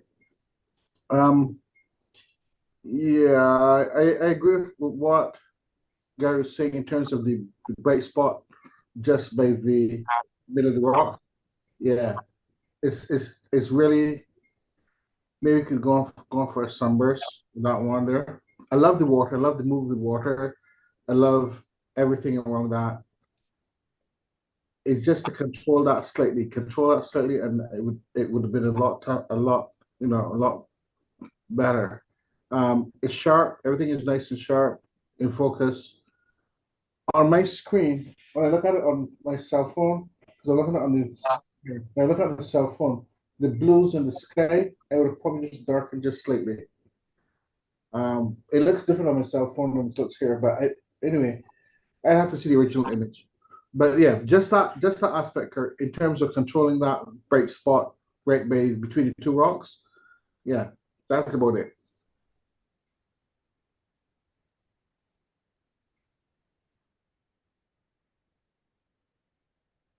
right.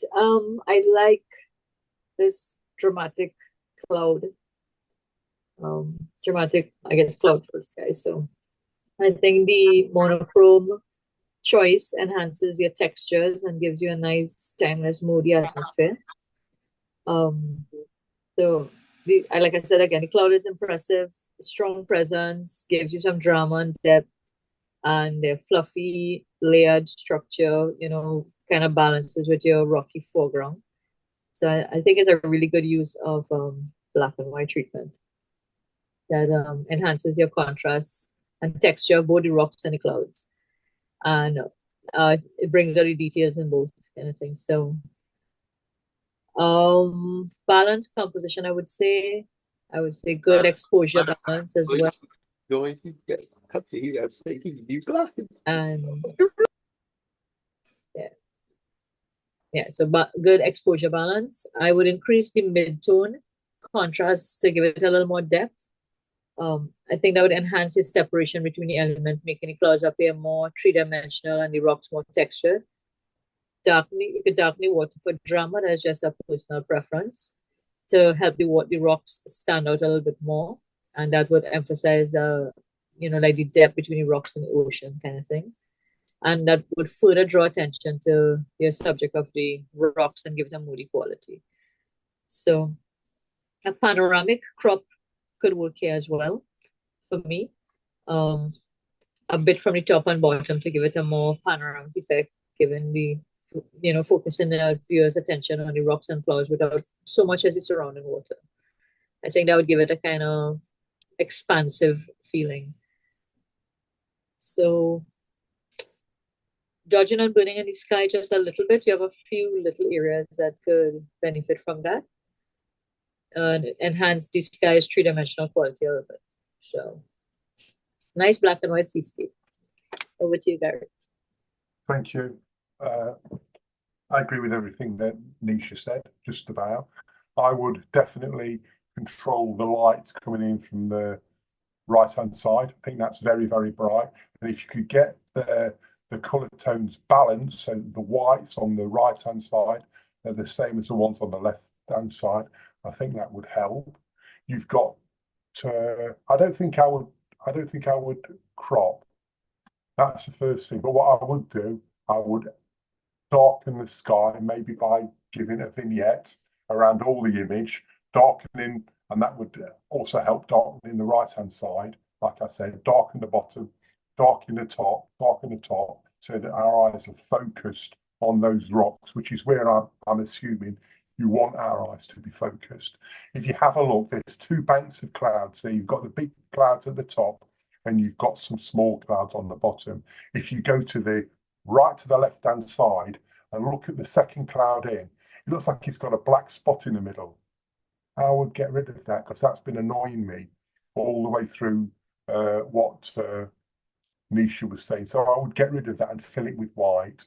And go back to the main cloud, and if you go into the second cloud along, there's quite a few little spots in there, look like there could be dust spots. I would get rid of those as well.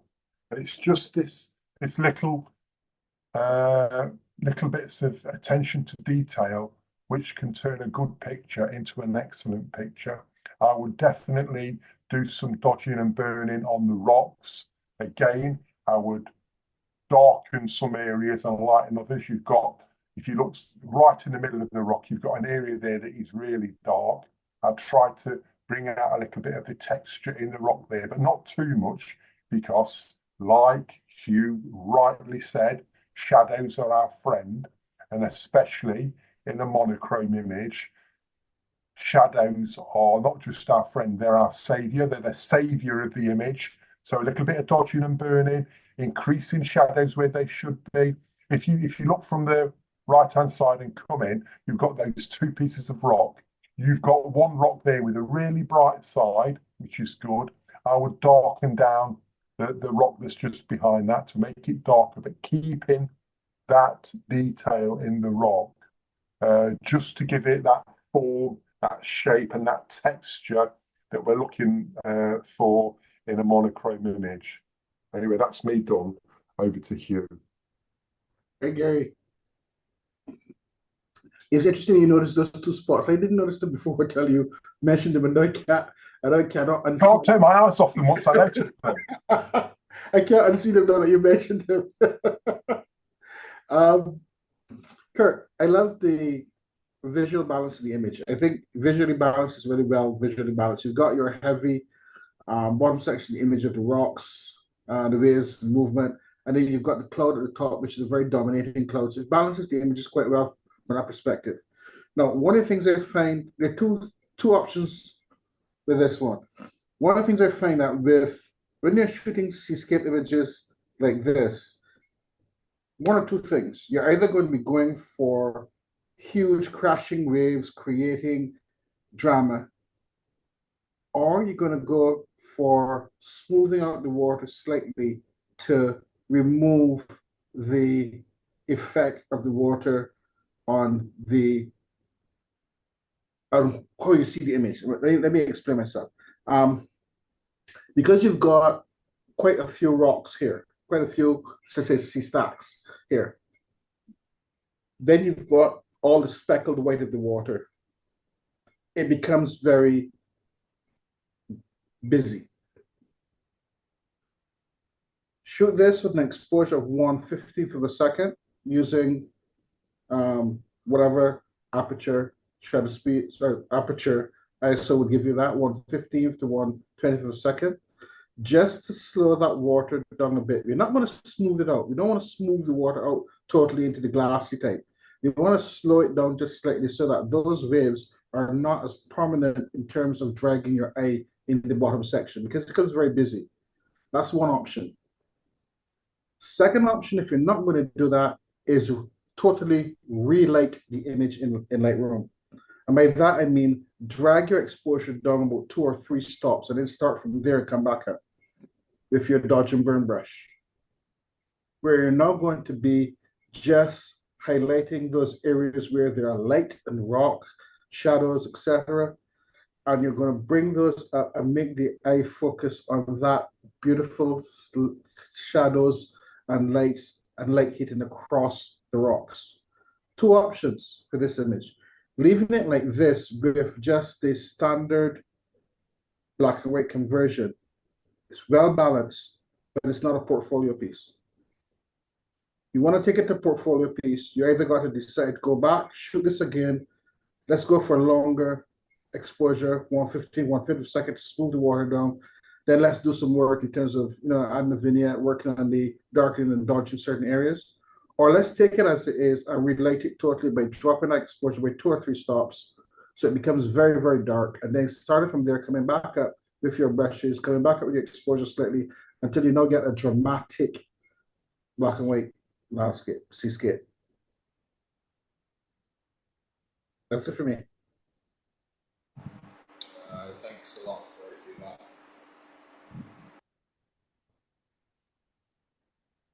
Right, we have a simple composition. Is nice and moody. The high contrast between your dark branches and your lighter sky draws attention to the intricate shape of the tree. So I think the simplicity of the background allows the branches to stand out clearly, emphasizing their form and creating a kind of dramatic effect. The monochromatic approach here works well, highlighting your shapes and textures without the destruction of color. So the choice, always, it gives it a kind of haunting quality, moody focus. So now you focus your attention on the lines and the patterns of the branches. So the upward perspective is an interesting composition. It adds some depth. It's an unusual viewpoint. It makes the tree appear tall and imposing. And those twisted angular branches give the tree a kind of nice dynamic kind of abstract quality and gives you some visual interest. Your user, your viewer can follow each branch's path kind of thing. So there's some texture in the trees bark, gives you some detail, and your exposure is good. I would enhance that texture a little bit more, the detail in the branches. And to give it a little, to make it a little more engaging, particularly in like the thicker parts of the tree. High contrast is effective, but a little more tonal variation in your midtones could help bring out some of the additional detail, especially in the finer branches. And I think that would make the image feel a little bit richer and give the branches that 3D quality. I think some of the branches, I don't know, this appears to have some like faint cobwebs or fine details on some of the branches, which gives it a kind of eerie, delicate touch. I think maybe if you could bring those out a little bit more, you could add an unexpected layer of detail that draws the viewer in for like a closer look and enhance the kind of storytelling aspect of it. So, yeah, monochromatic choice amplifies the mood, and the upward angle gives this nice sense of grandeur. So, enhance your textures and fine tune a little bit more. Over to you, Barry. Thank you. I just got your message. I know it's going a little bit longer, but be assured that sleep's overrated and that looking at lovely pictures is much better. Anyway, I'll carry on. But you're perfectly right in what you say. We need to see more detail in the bark. That's the first thing I would do.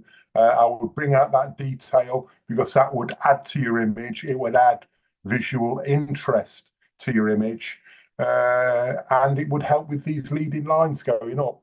On the edge where it's bright, it's really bright, and I try to tone it down, especially on the major parts, the big parts that are bright. The little twigs above halfway don't matter to me, but the part on the left-hand side, which is really bright, and then that main piece of log that's going all the way through there is too bright for me. In order to simplify, no, English is my language and I'm struggling to speak it, would help the image. So the bottom left-hand corner where you've got the cloud, I would remove that cloud, and all the little bits you see along the way which aren't attached to the tree, I would get rid of. You've got the first little bit, you've got a little bit, another piece, and then you've got a long piece. I get rid of those. And if you wanted to do a little bit more, I would remove the branches which are coming out of the picture so that everything looks like you've captured everything and encapsulated everything in your image. That's what I would do. I think that would help it. It's a bit more work to do, but I think it may be worthwhile doing. Over to you, Hugh. Well said, Gary. Well said. Those little finishing touches, Kirk, will take this to the next level.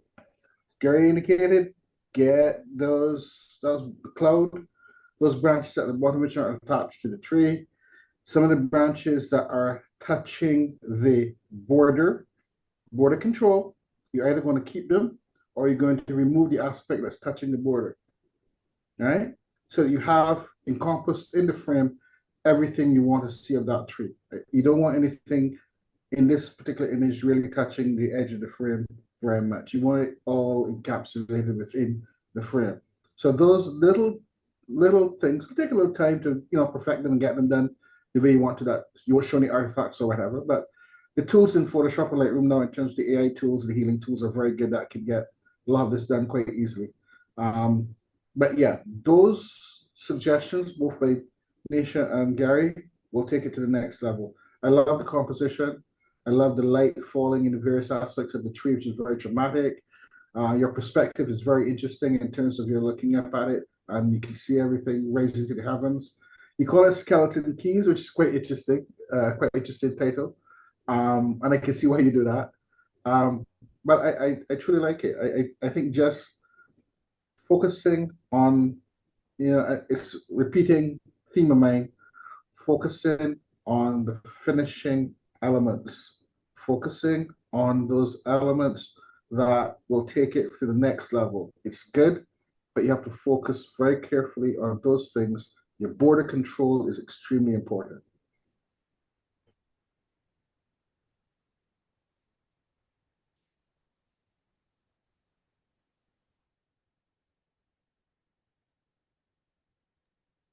All right, so we have a nice close-up of a flower. Um, you capture the gentle texture of the petals and the subtleties in the flower structure. The bright magenta, purple hues, they are visually striking and they contrast really well against that soft green background. So the colors are vivid without feeling, oversaturated, and they give the flower a nice, delicate, natural appearance. The shallow depth of field works. So it isolates the flower from the background, and the soft blurred bouquet, it ensures the focus remains on the main subject. So the bloom is sharp. The buds, I would increase the sharpness on the buds as well. At least the one right next to it. So, to give it a slightly broader focal range, to include at least one or two of the close buds to increase that visual appeal. The flower is well placed in the frame. Composition seems balanced. The buds and bloom lead the eye through the frame naturally. A slight curve of the stem adds flow and movement to the shot.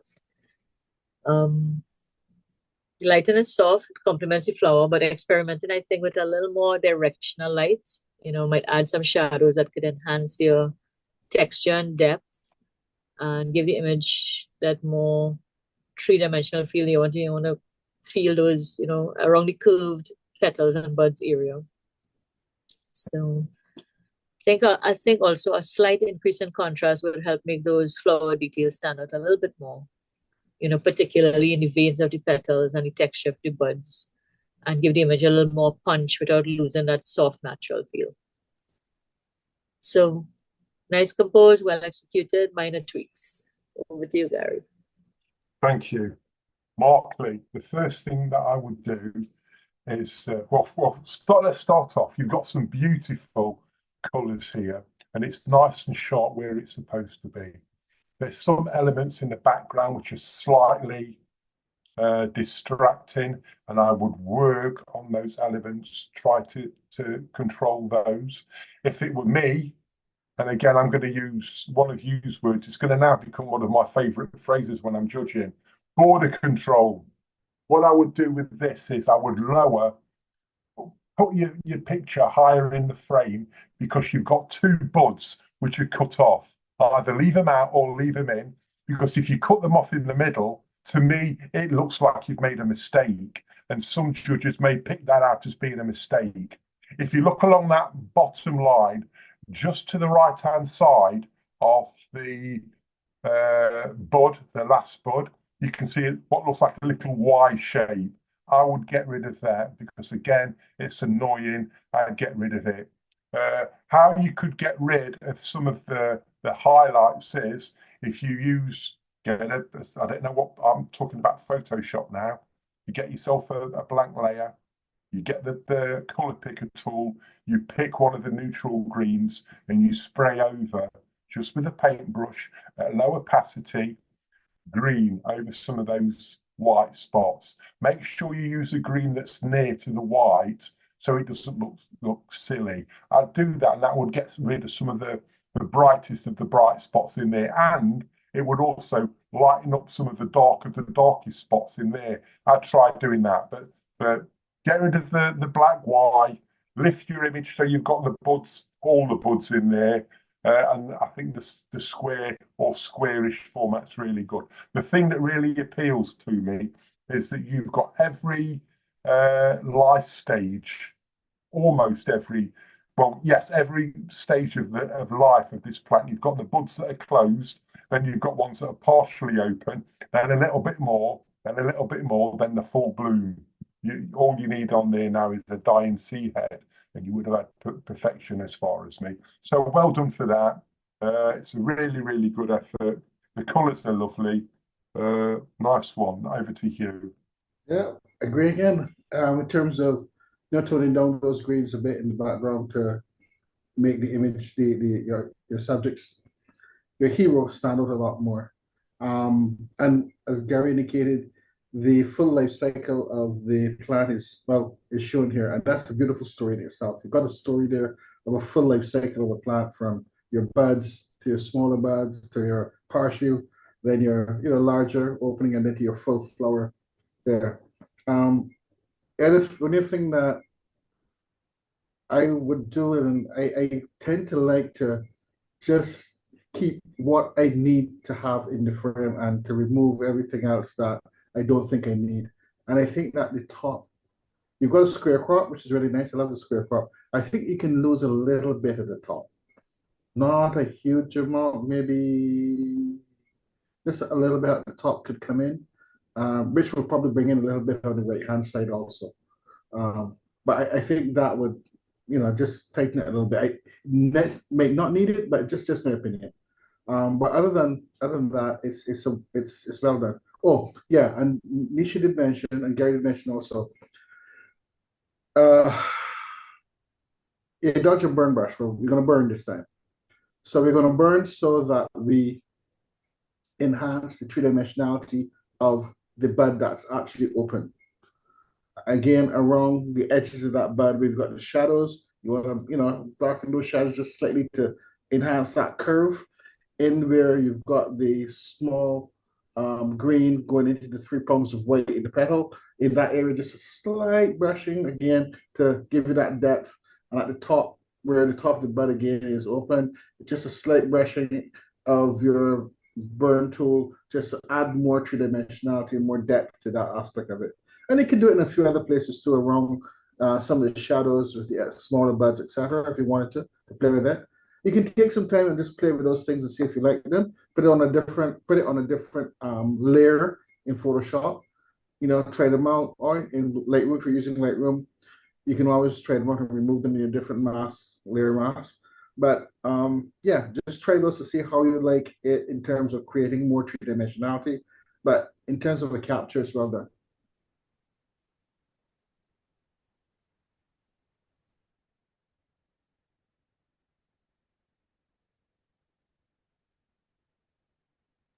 Oops, sorry, I was muted. All right, so we have another view of those that landscapey moss covered rocks with the soft flowing water. So again, the textures of the moss covered rocks is very nice, captivating with this vibrant green, creating a wonderful contrast against your softer neutral colors of the stone and water. I like the terrain of the rock, the rugged terrain. It adds an element of depth and keeps the viewer's eyes exploring the frame. I like the long exposure effect on water. I think it's well executed, and it, again, misty, dreamy, and that kind of, it complements the solid texture of the rocks. So contrast in textures, smooth flowing water, rough rocks, has a nice story going on. Bright green on the moss is nice against your blue-gray tones of the water. And the leading line with your composition. The perspective is adding some nice depth and guiding the viewer naturally through the image. So you have a nice diagonal there.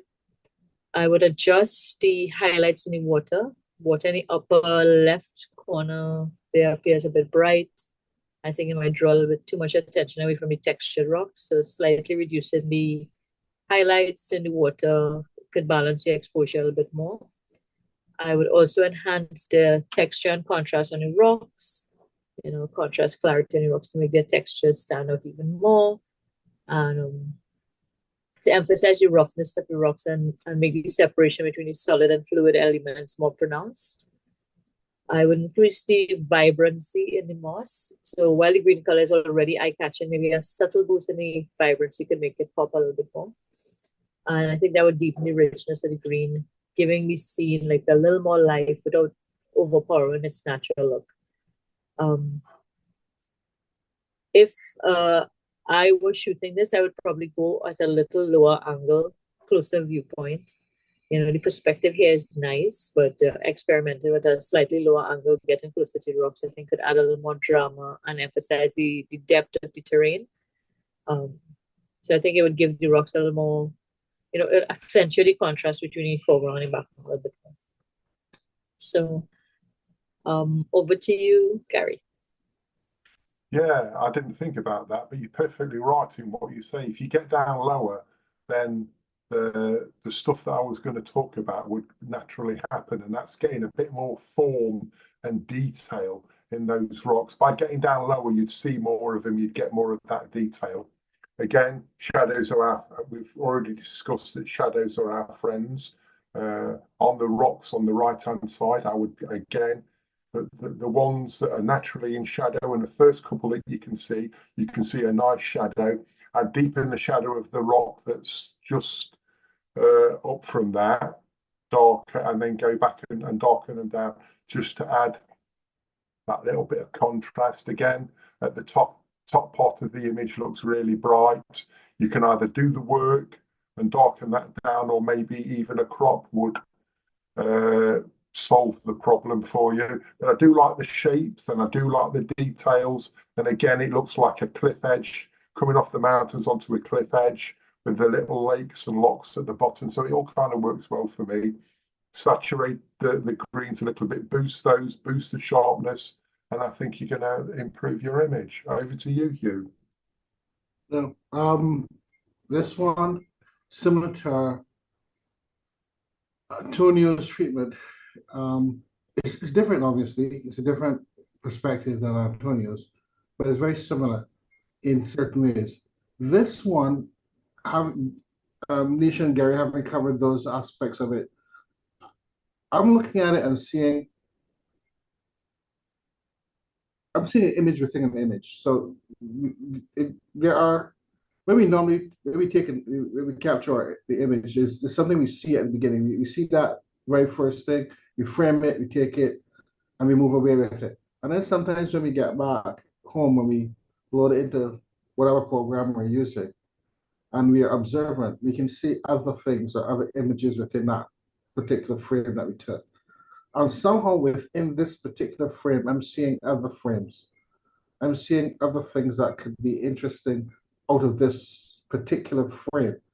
I would challenge Markley to play around with it when he has some free time and use different crops and see what he gets out of it. There's something in this that I think has the potential to be even better than the original crop we see in here. I was just messing around with it at the side, but it'll take some time to actually crystallize. But there's something in here in terms of the flow of the elements that, if you crop it properly, will give you a very interesting, very interesting sort of art, abstract art piece. So Mark, I challenge you to try a few different crops with it.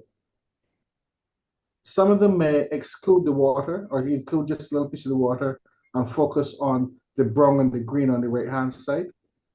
Because I think those elements, that brown, the brown rocks and fade into the green moss, and then the white. There are three layers there. You've got the brown, you've got the green, you've got the white. The top left-hand corner, really, I'm not looking at that a lot because it doesn't really fit into how I'm looking at this image. I'm looking at it between the white, the green, and the browns on the right-hand side. And I know that somewhere in there is a crop using those three elements that will give you a wonderful artistic abstract type image. So Mark, I challenge you to play with this one.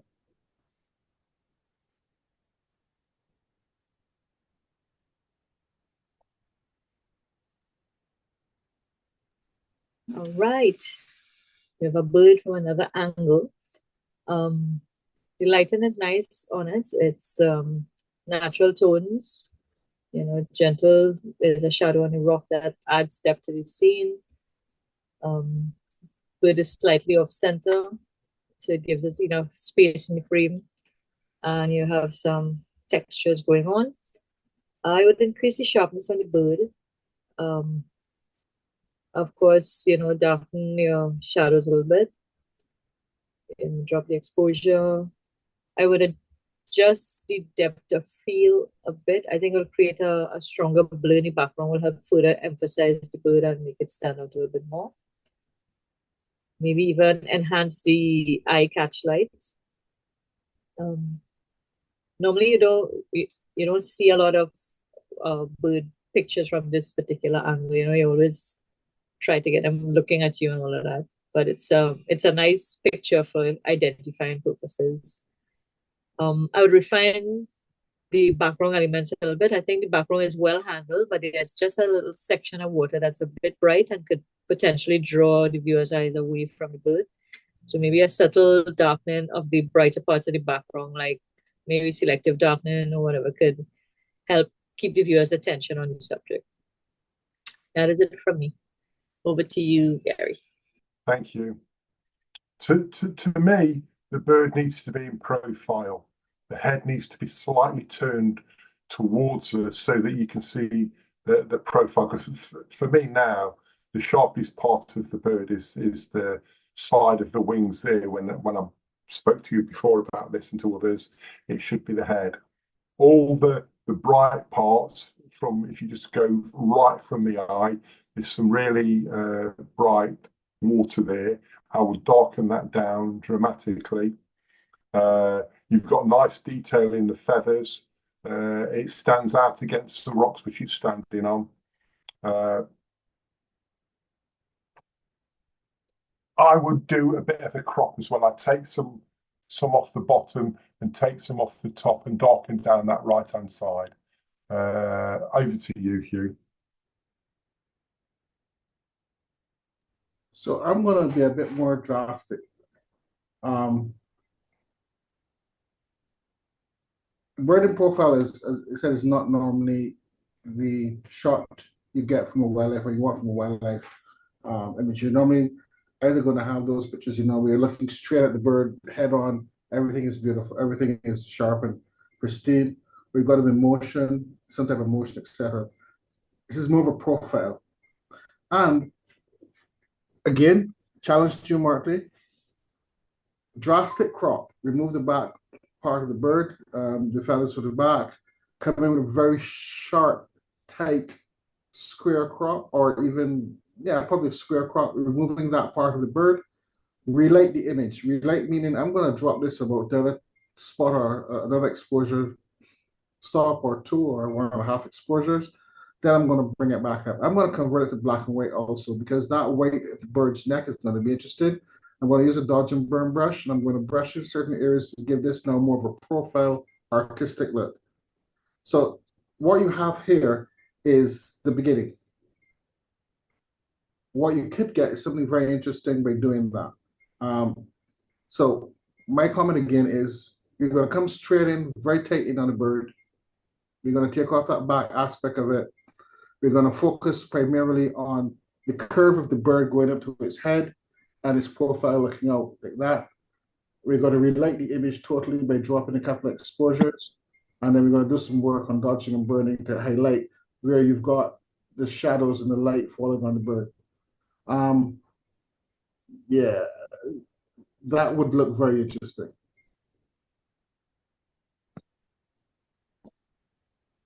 I was saying you could have come on right there by the door. Hold on. Next side, coming next side. Our next photographer is Michael Turton, and his first image is Blessed Sunday Morning.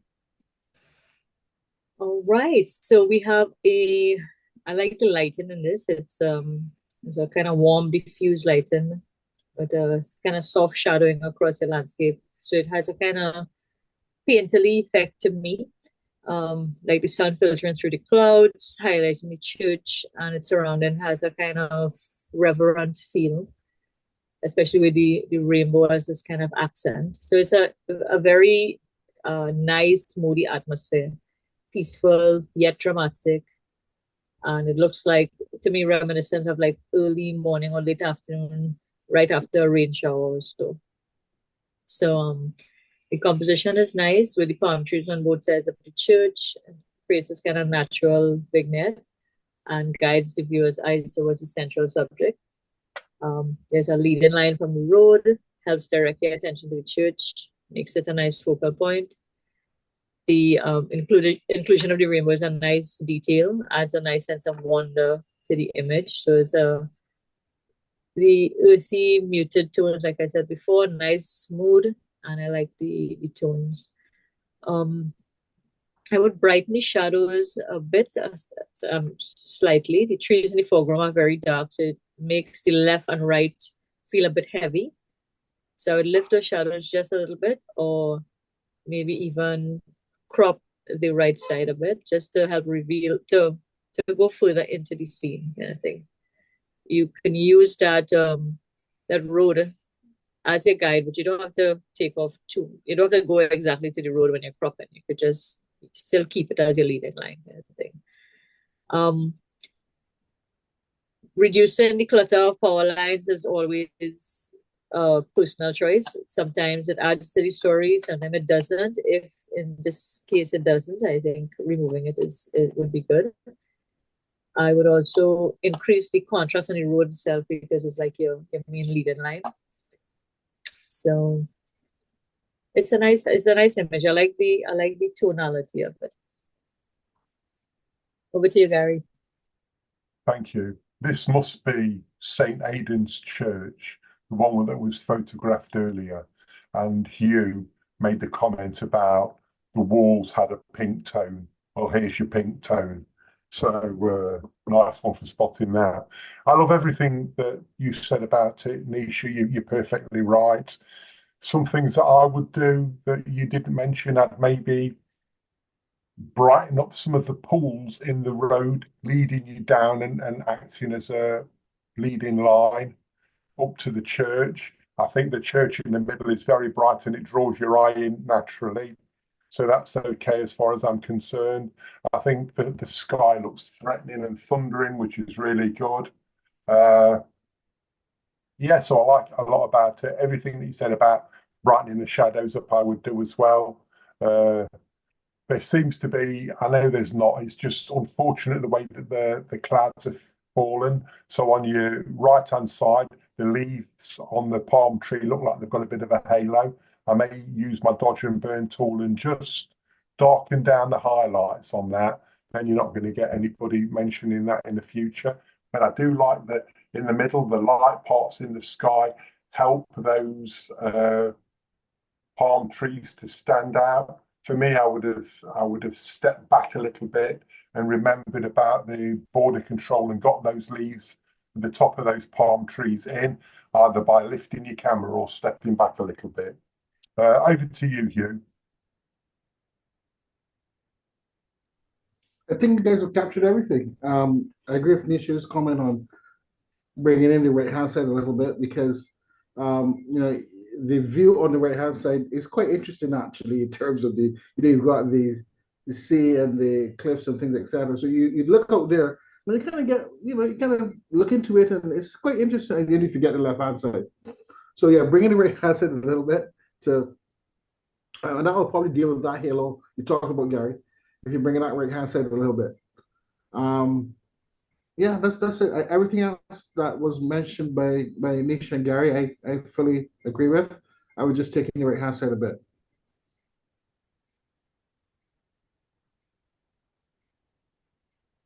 Photographer is Michaela Williams, and her first image is Mini Mountains. Right, so we have beautiful texture, we have natural sculpting, rugged, outerworldly landscape, soft lighting, nice moody effect. So it's a close-up view that captures these intricate textures and details in the rocks that gives them that appearance, of course, similar to the mountain ridges. And it creates a nice abstract and engaging visual and invites your viewer to explore the landscape. The warm light creates a lovely glow across the surface, so it emphasizes the shape and the contours of the rocks. So it gives it a bit of a mood. I would there's a bit of haze or softness in the background that kind of diffuses the light in a way that may be reducing the overall clarity. So I'd probably enhance the clarity or reduce that haze in post to help maintain the atmosphere while sharpening the landscape details. So I would also experiment with the tones a little bit more, subtle, warm, golden tint, something to enhance the natural glow. Slight boost in saturation, maybe. That's a personal choice. it's something that could help you bring out any subtle colors that may be otherwise overlooked. Increase your contrast and highlights on the ridges, catching the light, the ridges that are catching the light to add a little more definition to the texture. And I think that adjustment of that slight contrast would make the peaks and valleys pop a little bit more, emphasizing the mini mountain feel. So that's it for me. Gary, Thank how you. are you doing? How are you doing? For me, the first thing I would do is crop a little bit off the top. You've got on your right hand side, you've got a bright line, and on the left hand side, you've got two bright ridges. I would crop just below those, and I would crop the right hand side off, so you get rid of those four bright marks on that side. That's the first thing I have to do. Then you need to control the light that's falling in the middle of the picture, and there's a white spot right in the middle. I'd get rid of that, and the other really bright spots that are around it. So make all the tones are roughly the same. Again, I need something to be sharper to pull my eye in, so that I know what I'm supposed to be focusing my attention on. It all looks a bit ethereal, all looks a little bit soft for me, and I want to see something in there sharper. You could increase the contrast, and that would maybe help with the visual impact. But that's it for me. Over to you, Hugh. Thank you, Gary. Thank you, Nisha. I'm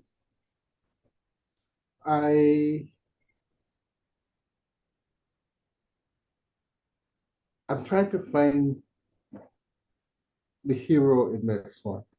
By hero, I mean, as Gary was indicating, I'm trying to find where my eye is to rest, where my eye rests, and then where I start over in my visual journey through the image. I agree with Gary, on the right-hand side, we need to take in that area where it's very, very bright. So we'll take that in, or we'll dodge and burn it, or burn it in, or graduate the filtering, or whatever, to darken that area. But then I've got some wonderful, nice, natural curves coming from left to right in the image. But then I'm trying to find that spot in the image, as Gary indicated, where I'm supposed to rest my eye for nanosecond, millisecond, whatever you think about, and then start to visualize the image again. And that is what's troubling me with this one. We do have the bright spot in the foreground, in the center, as you indicated again, Gary, which is very bright. And this is an image, Nisha spoke about the ethereal, the haze, etc. This is an image with potential, but I'm just trying to find that flow that puts it all together. And then maybe a situation where we may need to darken it a bit and go with some judicious use of burning in this case, to burning certain areas to give it some more contrast, etc. But in this situation, we need to probably darken the image a little bit to give it more contrast, and to burn in certain areas and highlight other areas. But it has something to it, but it needs that point where we can focus and then come back and go again through the image. That's my take on it.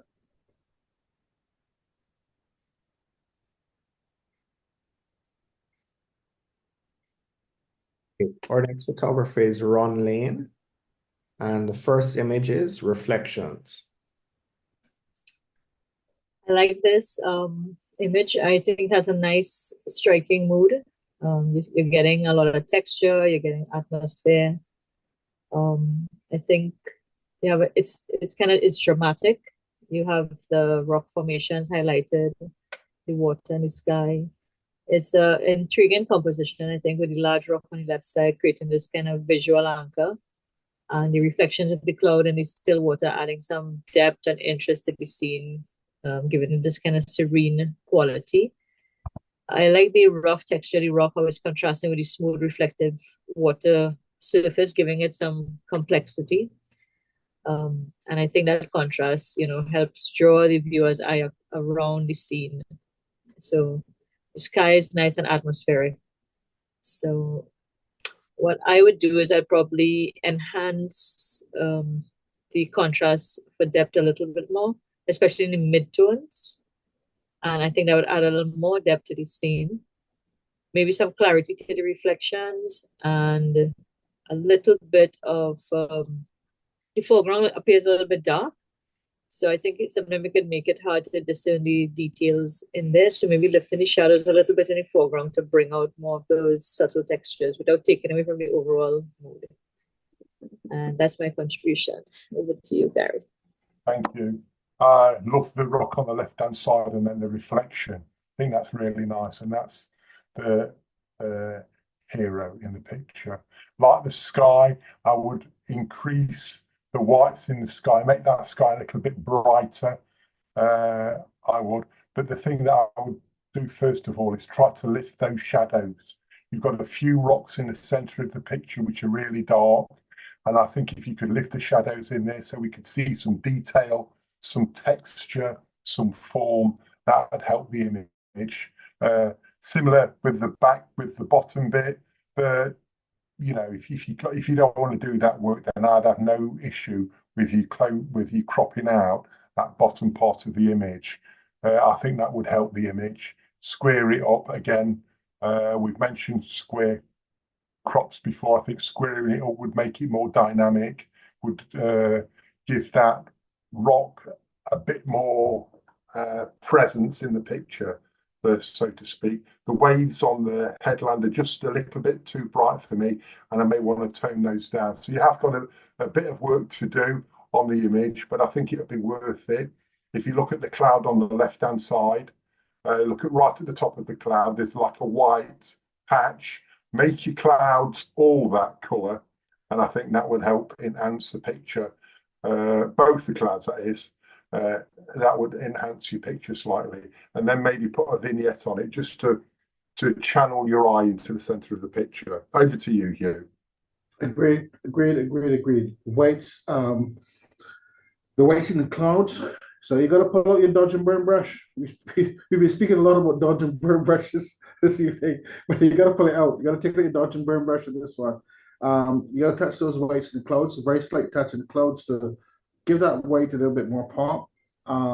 Not too much, not unnatural, but just to bring it up slightly. And in the reflection in the water also, just a slight touching of all the clouds in the reflection of the water, just to bring them up slightly. I totally agree with Gary. The blacks in those rocks have gone muddy. Now, Ron, you talk about this a lot. Muddy blacks don't work. You want a little bit of shadow in those rocks. You want a bit of detail in those rocks. So go back to the original image, see if there's any detail in those rocks, and you want to try to preserve as much detail in those rocks as you possibly can while still making them dark. Right? Down a little bit further, Sharon. Come down. If you're, that rock, and then above it, going up higher, that one, and then to your right. Yeah, those areas, yes, those areas. You've lost the detail. They're just like black blobs, not meant to be things. They're like these blobs. So we want to maintain a bit of texture and a bit of shadow, a bit of light in those areas. I agree with Gary. We could try a square crop to see how it looks. You may not like it, go back to this crop, but you can try a square crop to see how it plays out with you. But this one it has great potential. You need to sit down, take a couple of hours or take an hour or whatever time, use that dodge and burn brush, try a few things, touch here, touch there, see how it looks, and get a good feel for it. But I think it has potential. It's a nice composition. You've got the reflections in the water, you've got the reflections of the rock. You've got a lovely sky in terms of the clouds in the sky, beautiful sky. It's well balanced, so well balanced image in terms of the visual balance is good. You've got foreground interest, you've got midground interest, you've got background, you've got interest in the sky. So it's there. It just needs a little of the finishing touches to be done now. Just before we move on from this picture, sorry, can you just before we move on, I've noticed that in the bottom left-hand corner, we've got like, looks like two faces in the bottom of the picture. One that looks a bit like a lizard or a cat, and the other one looks like a person. And they don't seem to be reflected from the clouds above. So I don't know what's going off there, but I'll maybe fill some of the dark bits in. That's me done. Thank you.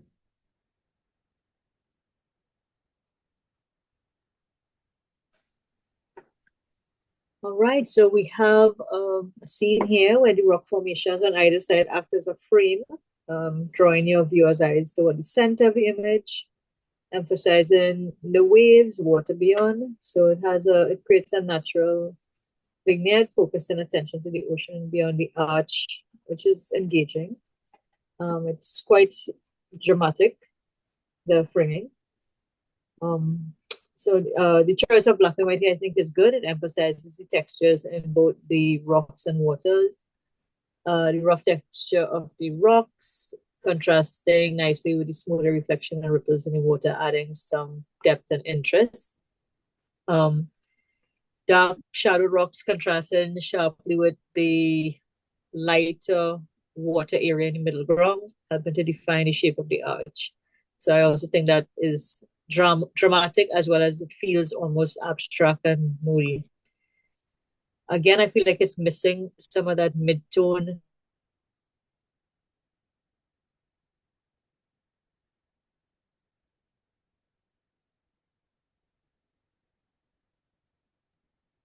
Nisha, seems like we lost you.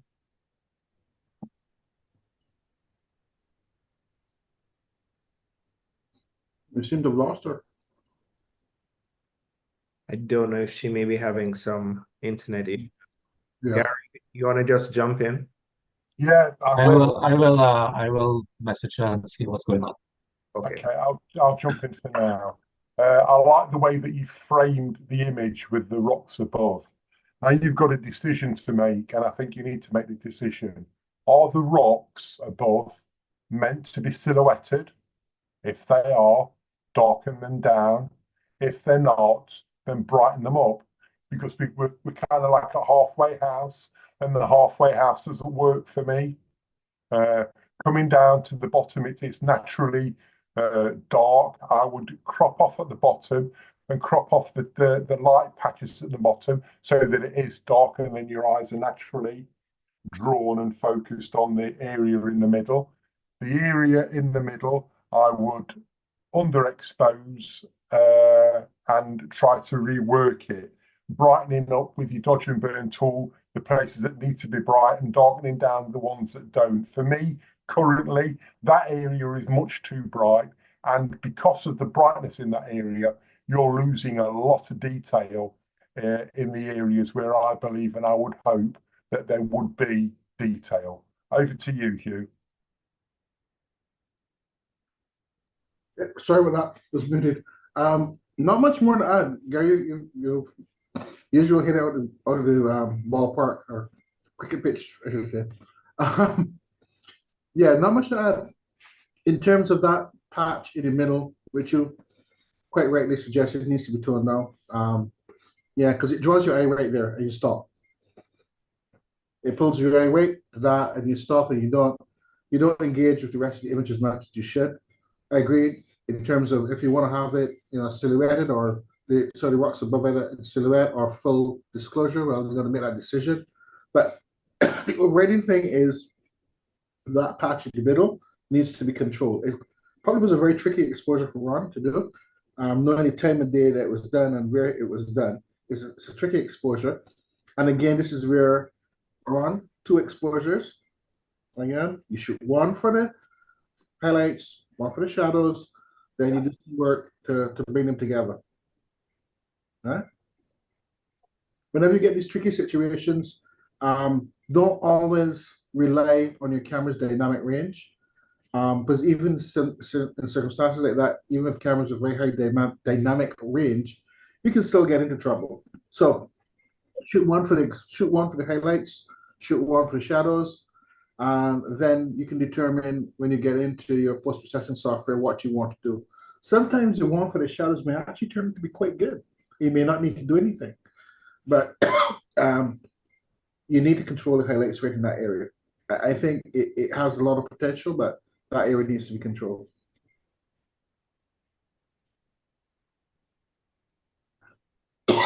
Thanks, guys. Our next photographer is Sabine Wyatt. I'm not sure if Nisha has got back on yet. So, Gary, you're up first. And this is the image. Bathsheba silhouette. Yeah, again, you've captured a beautiful sky. I love the lighter parts of the sky, and I like the dark, threatening parts of the sky. You've got a really dark patch, don't know what it is, right in the front. What I would do, I would get rid of that and replace that with sand, so that the front part of the image, you've got those layers that we spoke about before. You've got the dark layer, then you've got the person in the darker layer, then you've got the light layer, dark layer, and then the sea in the background. It all needs to be lifted exposure-wise, because it's a little bit dark. And again, I'll say what I said about the other image. You have to make your mind up whether this gentleman or this person sitting down is in silhouette. If they are, then he needs to be darkened down. If not, then he needs to be brightened up so that we can see some of the detail in him. I can also see lines in the sky here, but that may just be my monitor, so I'm not going to go too much about that. So the front part of the beach, tidy that up so that the majority of the textures and what you can see will be sand. Brighten that sea up if you want to. I suggest you would, just to give us, to pull our eyes into the picture and do an overall brightening of the sky. Don't brighten the right-hand side of the sky too much, but brighten the left-hand side. And again, your dodging and burning tool in this image will be your friend. Over to you, Hugh. Nothing more to add. You've covered it all perfectly. You've covered it all perfectly. It has lots of potential. Decision needs to be made again, as you quite rightly said from the last image also. Are you going silhouette, or are you going, full or medium disclosure of the person? And then your dodge and burn tool will be your friend with this image again, to add a bit of contrast and a bit of interest to the image. Because as it stands right now, it has potential, but it's relatively flat.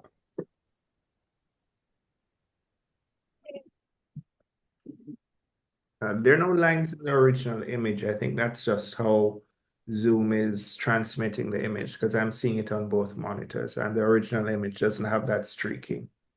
The next image is Bathsheba sunrise. Okay. He's trying to come in, but Gary, go ahead first. Okay. I think what we need to do is what we mentioned before. You need to get your tripod, your camera on a tripod, and try to lengthen your exposure, because we need to have some detail in these dark areas. By lengthening your exposure, you're going to get much more light into your picture, and that would help lift the image. I don't want that left-hand side of the image any brighter than what it is. But what I do, I need everything from there coming all the way through the image to be brighter. I like the cloud detail. I would like to see detail in the bottom half of the picture. I'd like to see detail in the Bathsheba rock, and I'd like to see detail in the headline leading out to there. That's all. Thank you. Hugh. Very much in agreement with you again. We need to see some detail in the foreground and some detail in other areas of the image. This is probably shot around 5:30, 5:45, going to 6 a.m., if I'm correct, in terms of where the sun is coming from. I can see in Bathsheba. And I'm worried that because it may be underexposed, there may be noise in those dark areas that we're seeing here, Gary. Yeah. So, yeah, it needs to come up. It needs to come up a bit. We need a longer exposure, or we need more light to be shown on the image, because you're not being able to distinguish your foreground from your midground, from your infinity or whatever you want to call it, but you're not being able to distinguish those fully, so you can't travel through the image and enjoy the scene. It's right now very flat. You're unable to travel through that image. So some work needs to be done in terms of bringing those areas up, or let's go back and shoot it again and again. Let's go maybe 2 exposures or 3 exposures, and we blend them. Let's do one for the highlights, do one for the shadows, do one for the midtones, and we blend them in together. Thanks you. Nisha, I heard you have some challenges. Are you able to see the images and still comment on the images? Yes, I am back. Thanks.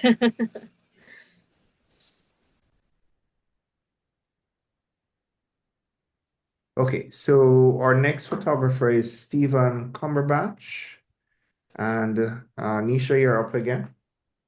All right. So we have a nice natural framing with the rock formation here that draws the eye through the opening to the ocean waves and the distant landscape.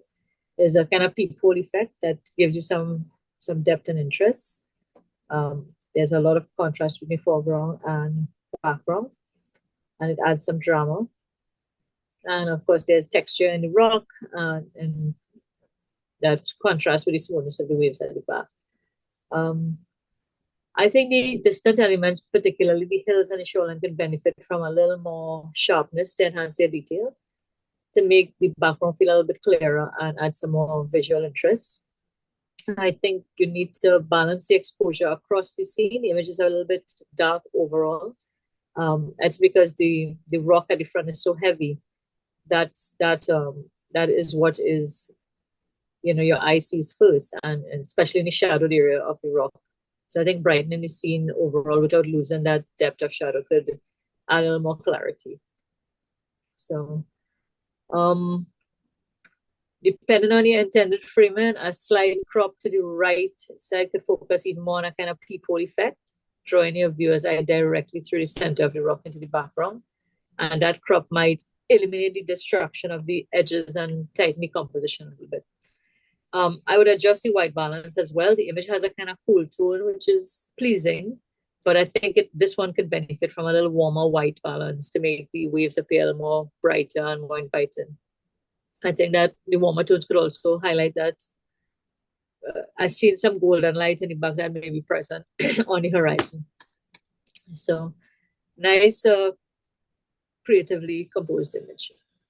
Over to you, Barry.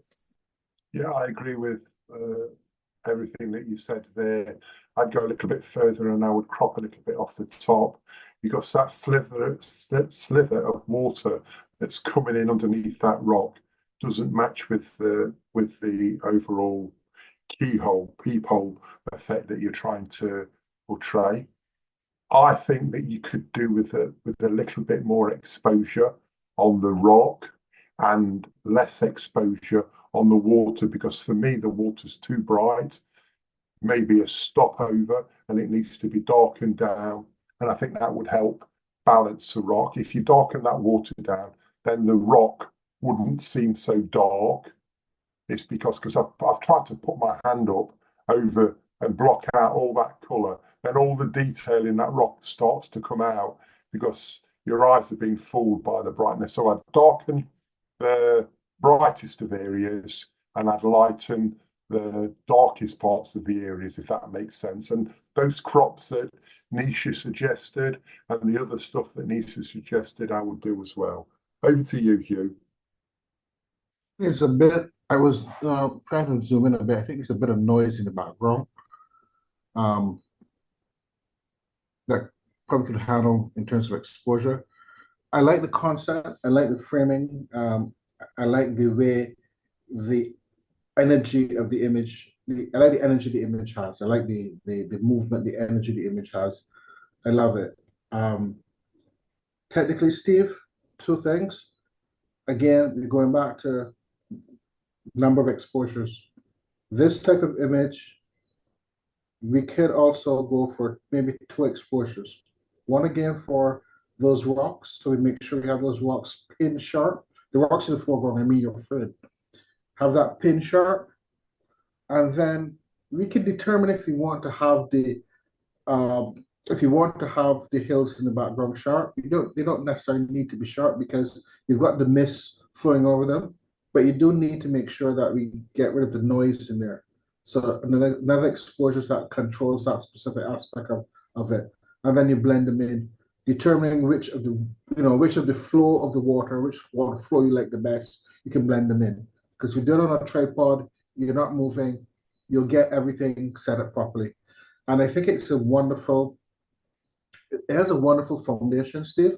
I think you should go back and you should go at this one again.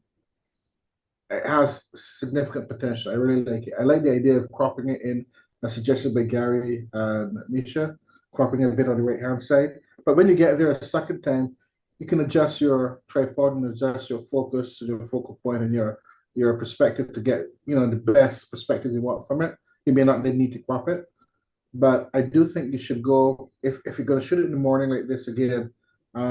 This is probably just after sunrise, around there, maybe 7 o'clock, 7:30 or 7ish. You should go and do 2 exposures or maybe 3 exposures and work on it. But I think it has potential based on the framing and the energy you've shown here in this.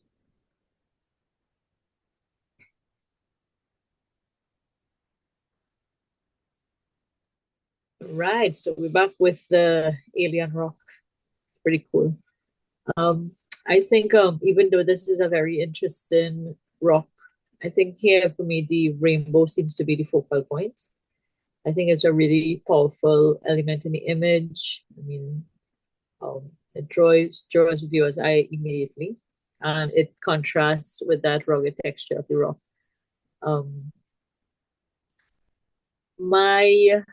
I think the exposure balance need to be, I guess, messed with. So maybe slightly.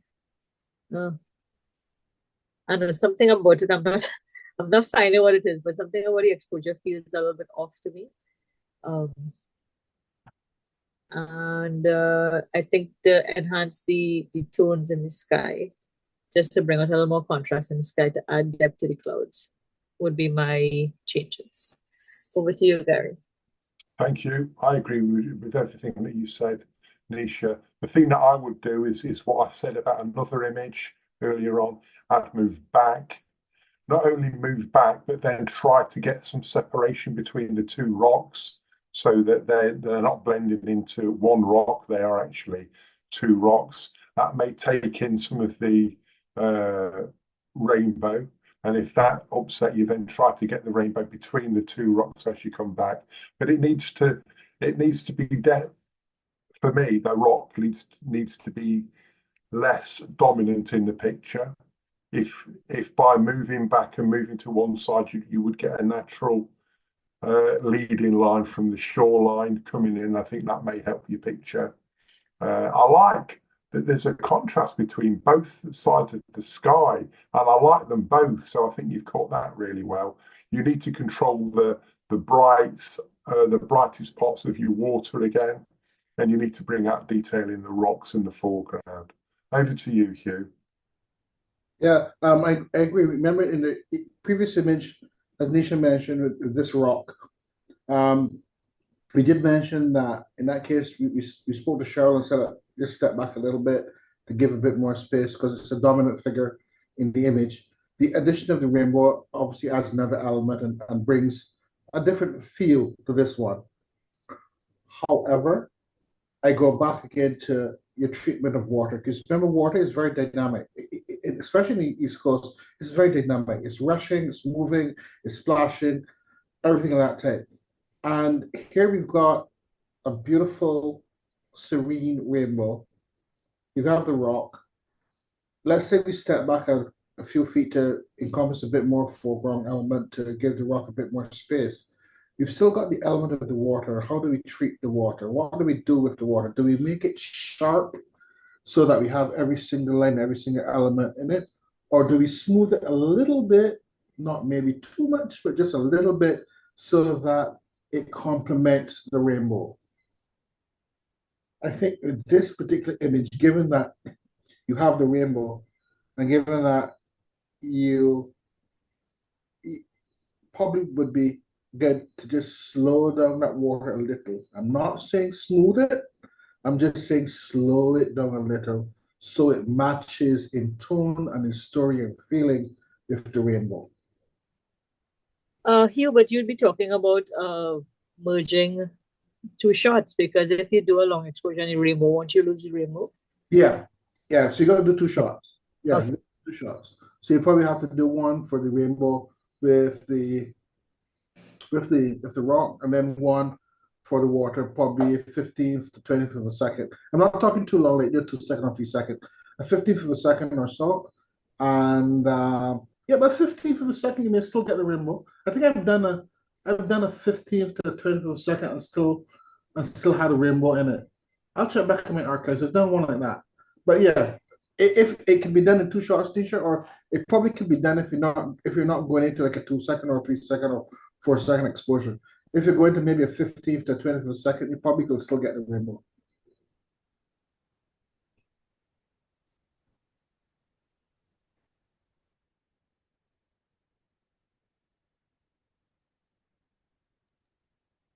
Our next photographer is Stephen Sandiford, and his first image is entitled The Pollinator. All right, so we have a bee in mid-flight approaching a flower. Challenging shot all the time, especially when you have a bee moving. But you have some nice motion blur on the bee's wings that conveys the sense of movement and gives it some dynamism. Good color contrast because you have the flower and that dark bee. The bee, I mean, I know it's out of focus because it's moving, but we lost so much of that detail in the motion itself. So need a faster shutter speed here, or tripod, or and multiple shots, because sometimes when you, and I meant to say this earlier when we were talking about birds, when you are shooting birds or wildlife, a lot of times you have to be patient and stick around them for a bit and see what they do next, and maybe after sometimes you kind of you learn their behavior, or you find something more interesting that happens. So with bees, you definitely have to take a lot of shots to make sure, but it's a nice composition with your diagonal flower. So I would adjust the composition a little bit, because I think the empty space around it, kind of changes the balance of the whole image. So I would put the bee and the flower a little more towards the intersecting point and the row of thirds to give it a little more balanced, dynamic composition. Over to you, Gary. Thank you. It looks similar to the flower that we saw earlier on, or a similar species, and the flower's really, well, there's a small part of the flower which is in focus, and I think it's the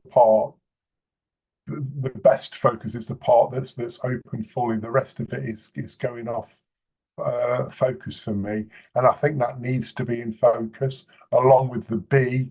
And I know it's difficult, but you chose to take the picture, so multiple. Get it on motor drive if you've got it on motor drive. Do the technique I told you. A tripod wouldn't work in this situation, because you're not going to be moving a tripod to keep positioning it to chase the bee. So if your camera's light enough to take off the tripod, then do that and move in and move out with your focus, which is going to be really difficult. Or what you could do, the best thing that you could do, and if you wanted to use a tripod, is get it up to the level and focus on the flower, then wait for the bee to get to the flower.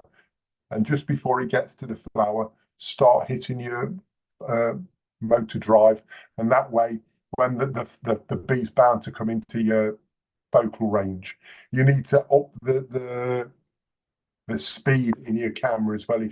I'm sure you will be able to, up to at least 1/2000th of a second. That would help to capture the bee. You wouldn't necessarily get the movement which Nisha liked in the wings, but I prefer it if you didn't have that movement. I would do a slight little bit of cloning on the back of that bee with that little bright line that's coming down. It's kind of a lot off-putting, and that's me. I mean, for me, you need to have something in the picture which is critically sharp, and I don't think you've got that. I think it's kind of soft all the way through. Over to you, Hugh. Great. Again, it's kind of soft all the way through, and that is, as you indicated, a focusing issue or motion blur issue created at the camera. And I agree with you, with focus on the flower itself, you've got continuous shooting teed up, 10 frames a second, 5 frames a second, whatever your camera can do. You got it at 1,000, 2,000 per second. You wait till the bee starts to approach where you focused on and latch focused on, which is a flower. And then you press that shutter and you keep shooting until the bee moves, until the bee goes out of your frame. And then you go home and you look through them, and you're going to get at least maybe 1 or 2 of those that are going to be good. In these cases, you've got to shoot a lot. You've got to shoot if you're continuous, as there's a continuous drive. So you're going to shoot a burst of 5 or 10 images, and you're going to make sure that you're focusing on one specific spot where you think the bee is going to be. You can't try to follow the bee. Unless you've got one of the newer cameras that has the animal tracking or whatever on it, it can track it that way. Other than that, you're going to focus on a specific spot, let it come into that spot or try to reach that spot and just fire away. And also that would help to make sure that that part of the plant, the part of the flower, is also in focus and sharp. Yeah, so that's the way to really approach this one. It's a lovely attempt. To even get to this point is very good. All we need now is to go back at it again, go hunting for some more bees, and put those things into play. But what we've just suggested into play.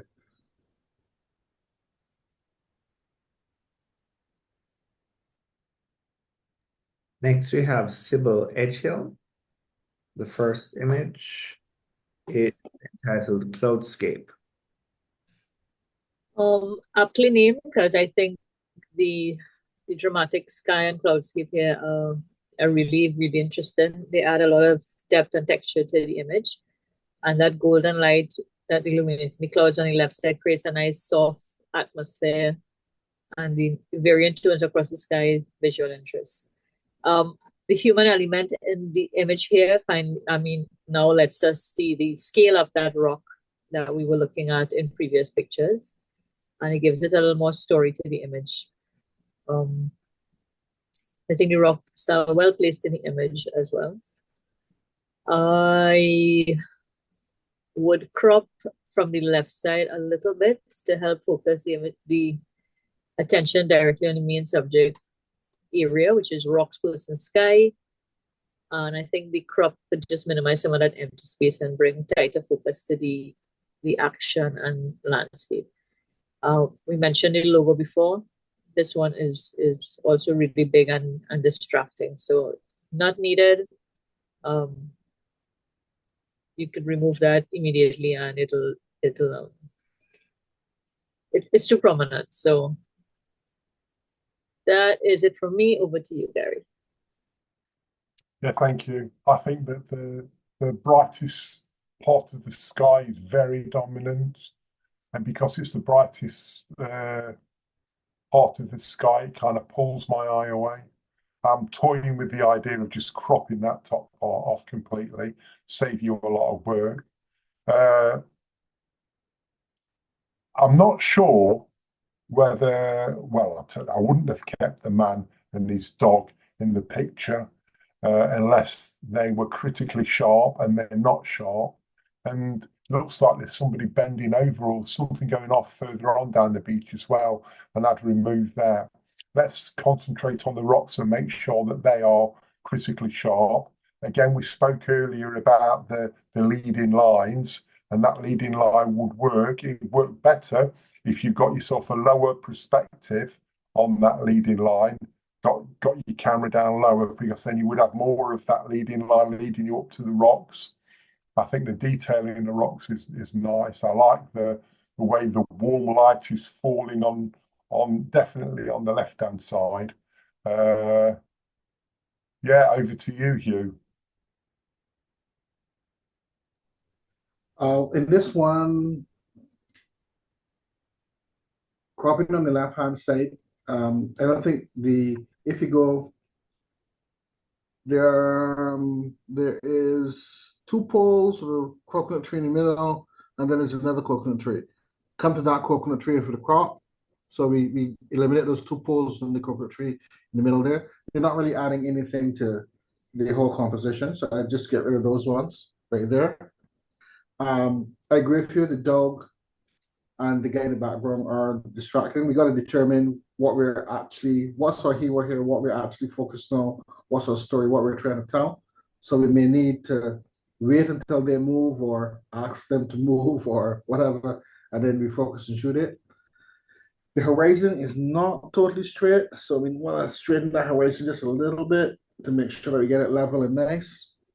Beyond that, I love the treatment of the water in this one because it now is not distracting. It's not an element that takes you away from the feeling of the story of the image. It's now adding to the whole, vastness of Bathsheba, the rocks, the pounding of the Atlantic Ocean coming across.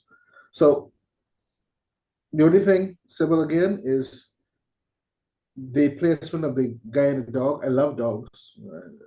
A dog makes a picture for me, but that's on a different level. The placement of the guy and the dog is not necessarily key to your composition or key to what you're talking about, Cloudscape. If the title was an early morning dog walk, then it's different. Or early morning walk with my best friend, then it's different. Then the story is about that interaction of the gentleman, the dog, and the environment that they're in. Title of Cloudscape is a different title altogether because we're looking at basically that imposing, wonderful cloud structure and what's the story behind it and the environment it's in. And then he and that dog has nothing to do with it. So those are the aspects I would say we would work on there. Okay, thank you.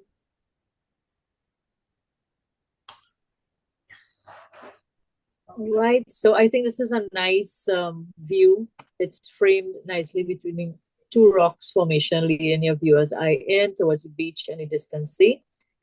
So the composition here captures the beauty of the natural textures and the colors and has a nice engaging perspective. So the natural framing, like I said, works, and texture, detail, color, lighting. What I would improve, the sky and the bright areas near the horizon, I think, are slightly overexposed, so you lose some detail. So gently decreasing the exposure, or maybe a gradient filter in post-processing to bring out those details.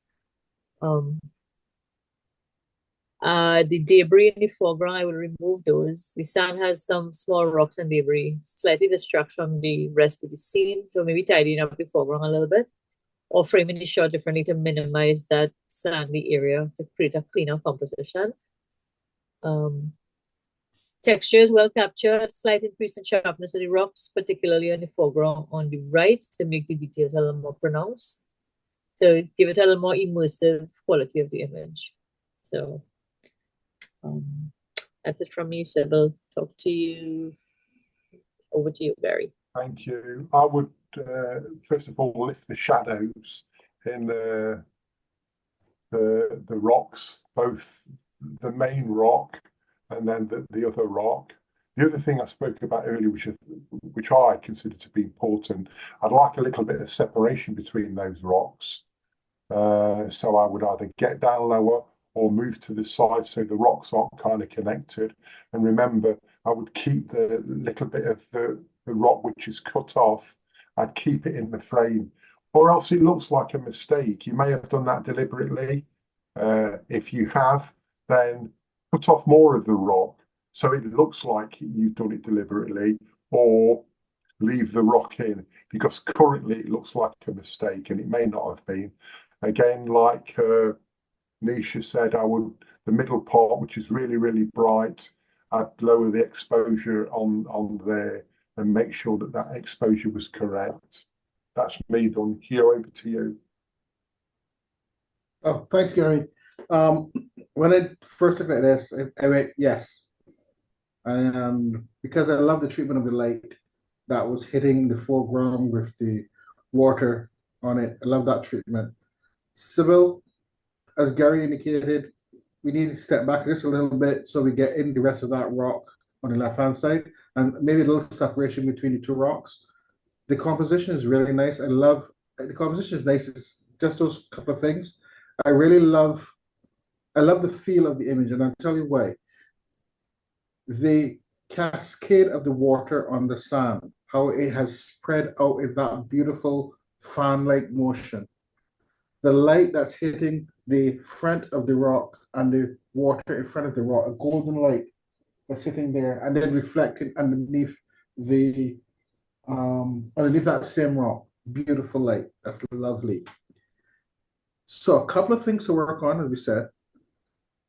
Separation between the rocks. Determine if you want to keep all of that rock in. Go back to my topic of border control. Do you want to keep that whole rock in because you cut a piece of it off, and the viewer is going to be wondering, is there more beyond there? Or Gary suggested, is this a mistake? And when you go into heavy judging or very tight judging, the judge is going to look at that and said, okay, what happened here? So that you have to look at. Again, I would probably take two shots. One, I would focus and try to get the foreground elements in the image on the right-hand side. I'd probably try to get those as sharp as possible. And then another one, again, if your main rock, etc., fairly sharp, and blend those in until you get the full sharpness between the foreground and the background, or the middle ground, I should say, in this case. A little dodging and burning in the area that Gary and Nisha mentioned in terms between the two rocks. A little burning there, lighten it, bring back in some of the exposure there. But I love the feeling, the story, the elements in the image. A slight adjustment in how you are looking at it in terms of creating more separation or adding the other rock, and then blending in the two rock, blending in a bit more definition on the front of it. But if you do those and we have it sharp and nice, and you print this in a huge, 24 by 36 or 20 by 30, it would look awesome. So there's things.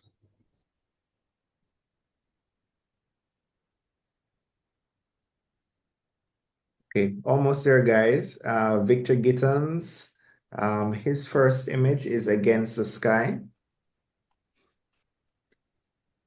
All right, I think the composition here is engaging, with the palm trees framing the scene and leading the viewer eye towards the ocean and that prominent rock formation.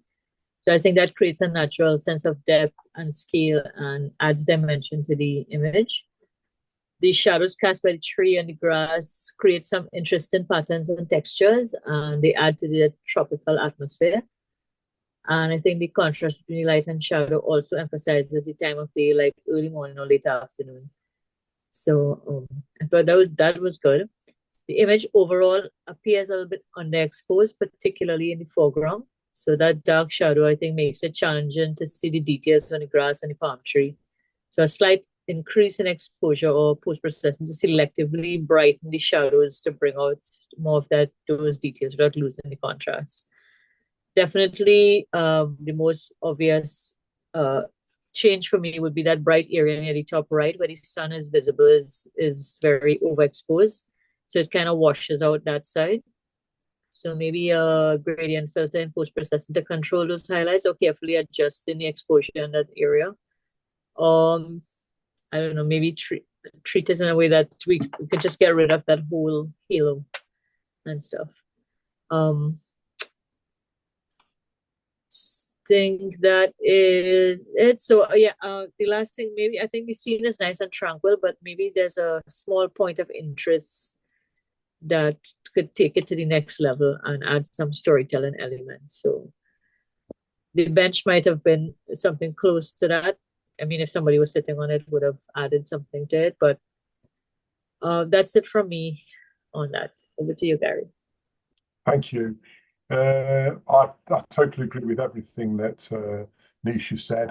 We need to get some detail in the shadows in the first palm tree, coconut tree. Sorry for being an ignorant Englishman. You need to get some detail in that. You need to get some detail in the foliage down below it. I kind of like the light and darkness on the chair. I think is very, very pleasing, but you need to get some detail underneath that chair as well to help it. And then the bushes or the rocks just beyond that, you need to get detail in those. And in the main rock would do. The bright piece in the top right-hand corner is very distracting and pulls your eye. So I would do my best to calm that down. Over to you, Hugh. I am in agreement with everything that has been mentioned before. Challenging shooting time.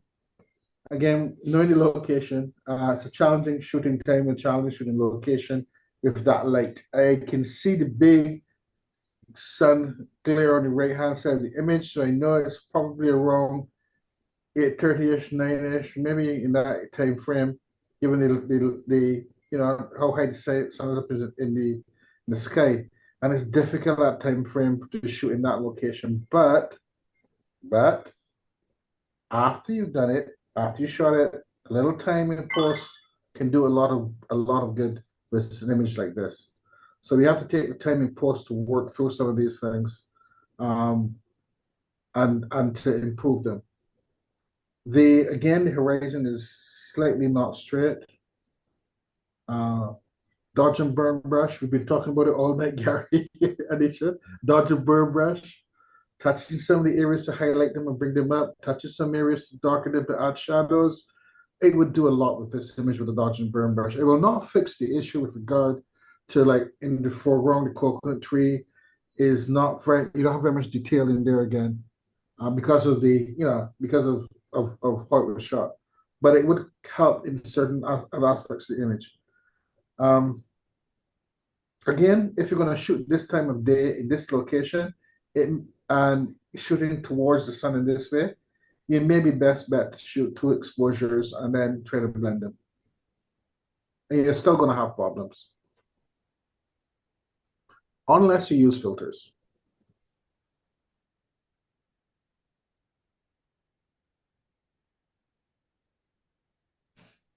All right, so we have a coastal sunrise or sunset image.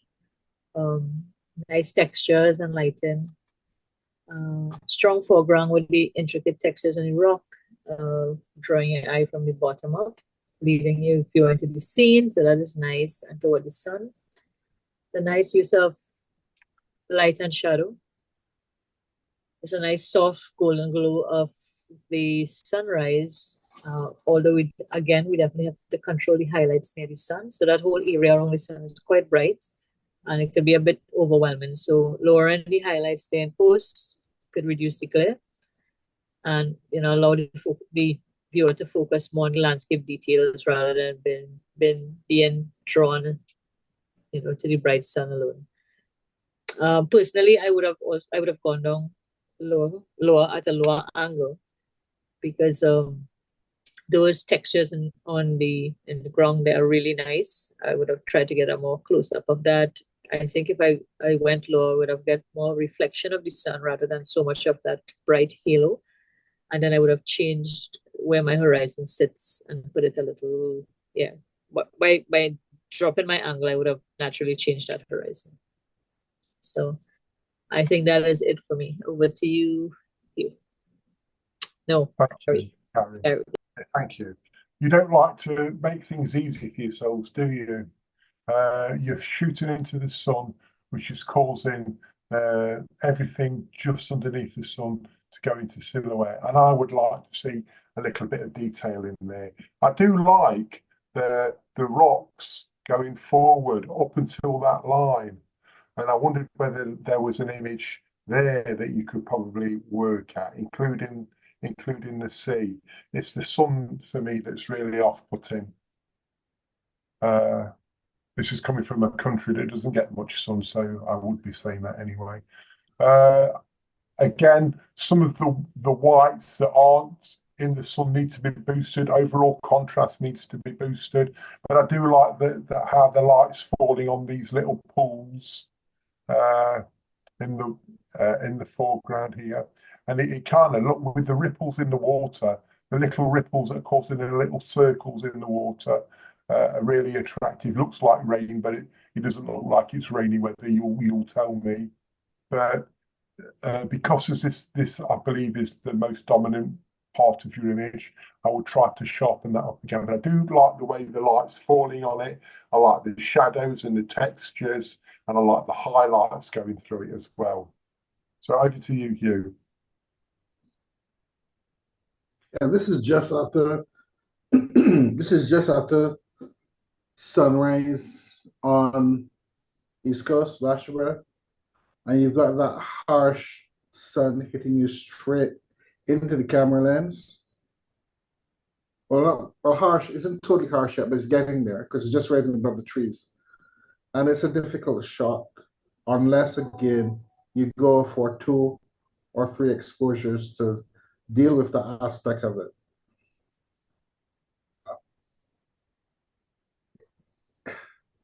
There's much more I can say on that. It's a tricky situation.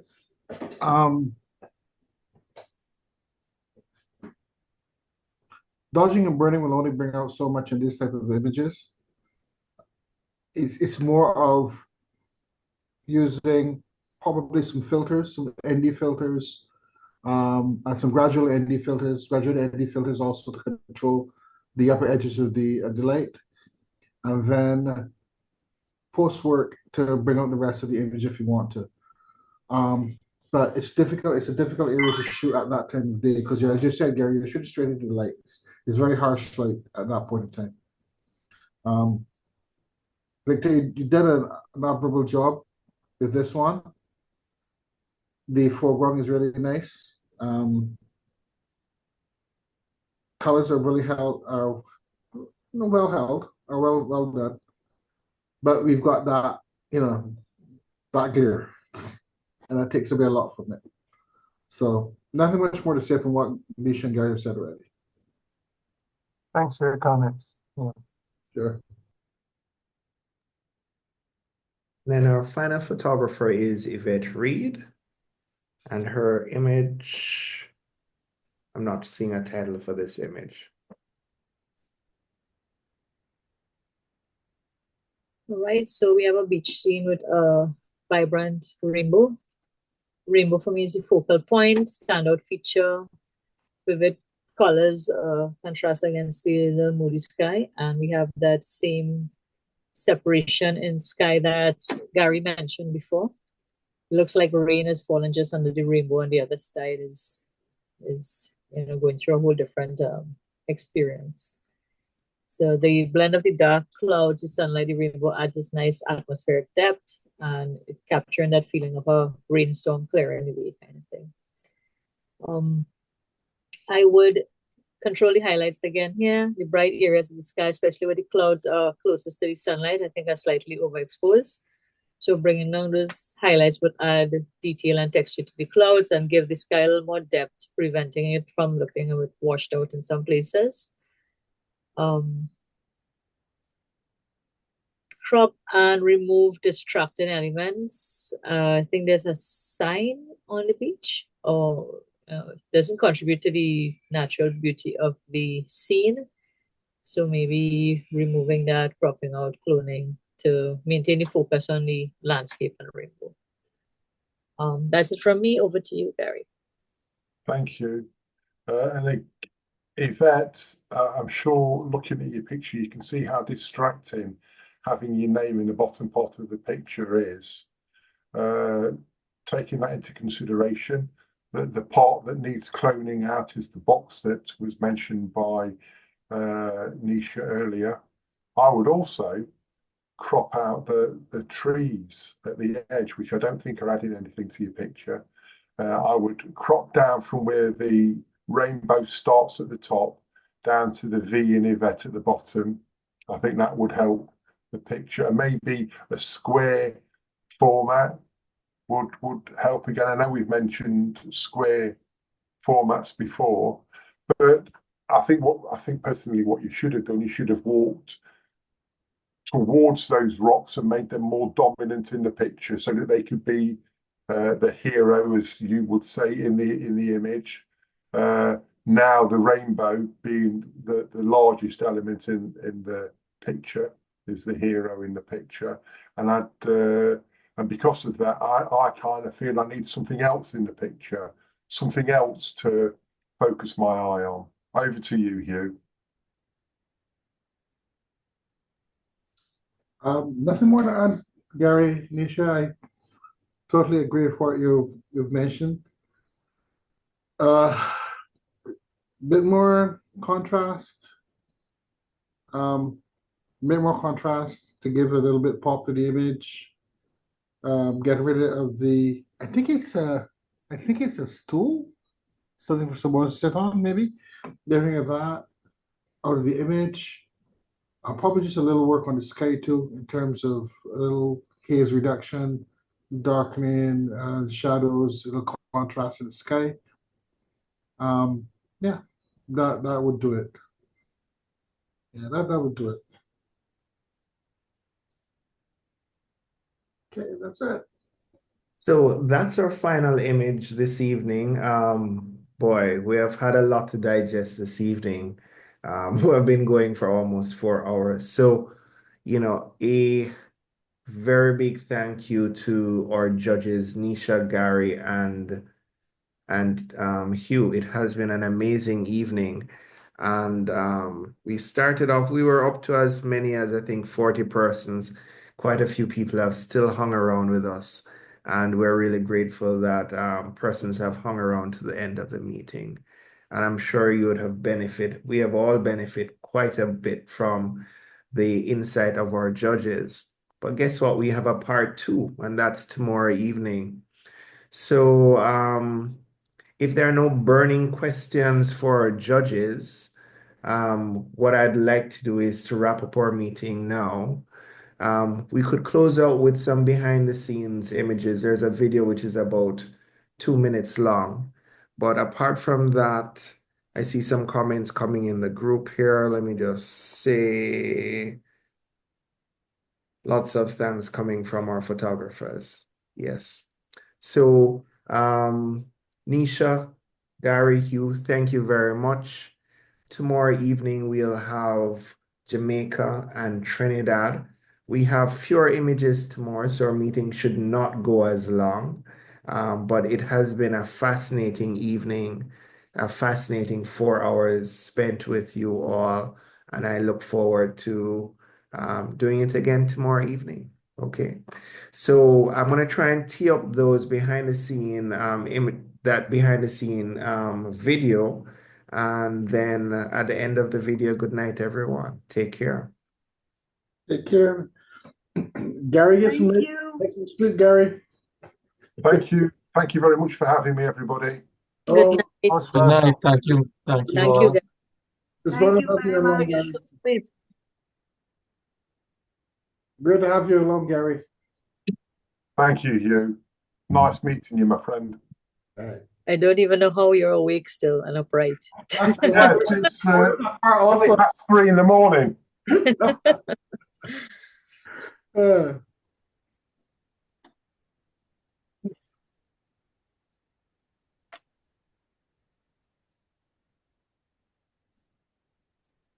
There was an audio with it, so we will share it otherwise if you all can't hear the audio now.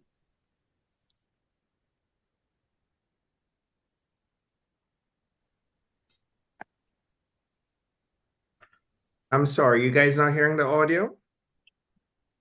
No. Well, you would have to share your audio as well. I thought, okay, let me try and do that.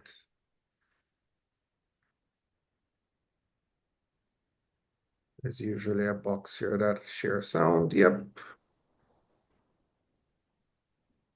And let's just go back to the beginning.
Hey, good night, everyone. Good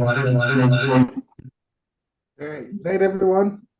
Good Good night, night. everyone. Good Thanks to night. the reviewers. Thanks to See everyone tomorrow. Night, night, everybody. Night, night. Good night. Get some rest. Please apologize to Mrs. Langley for us.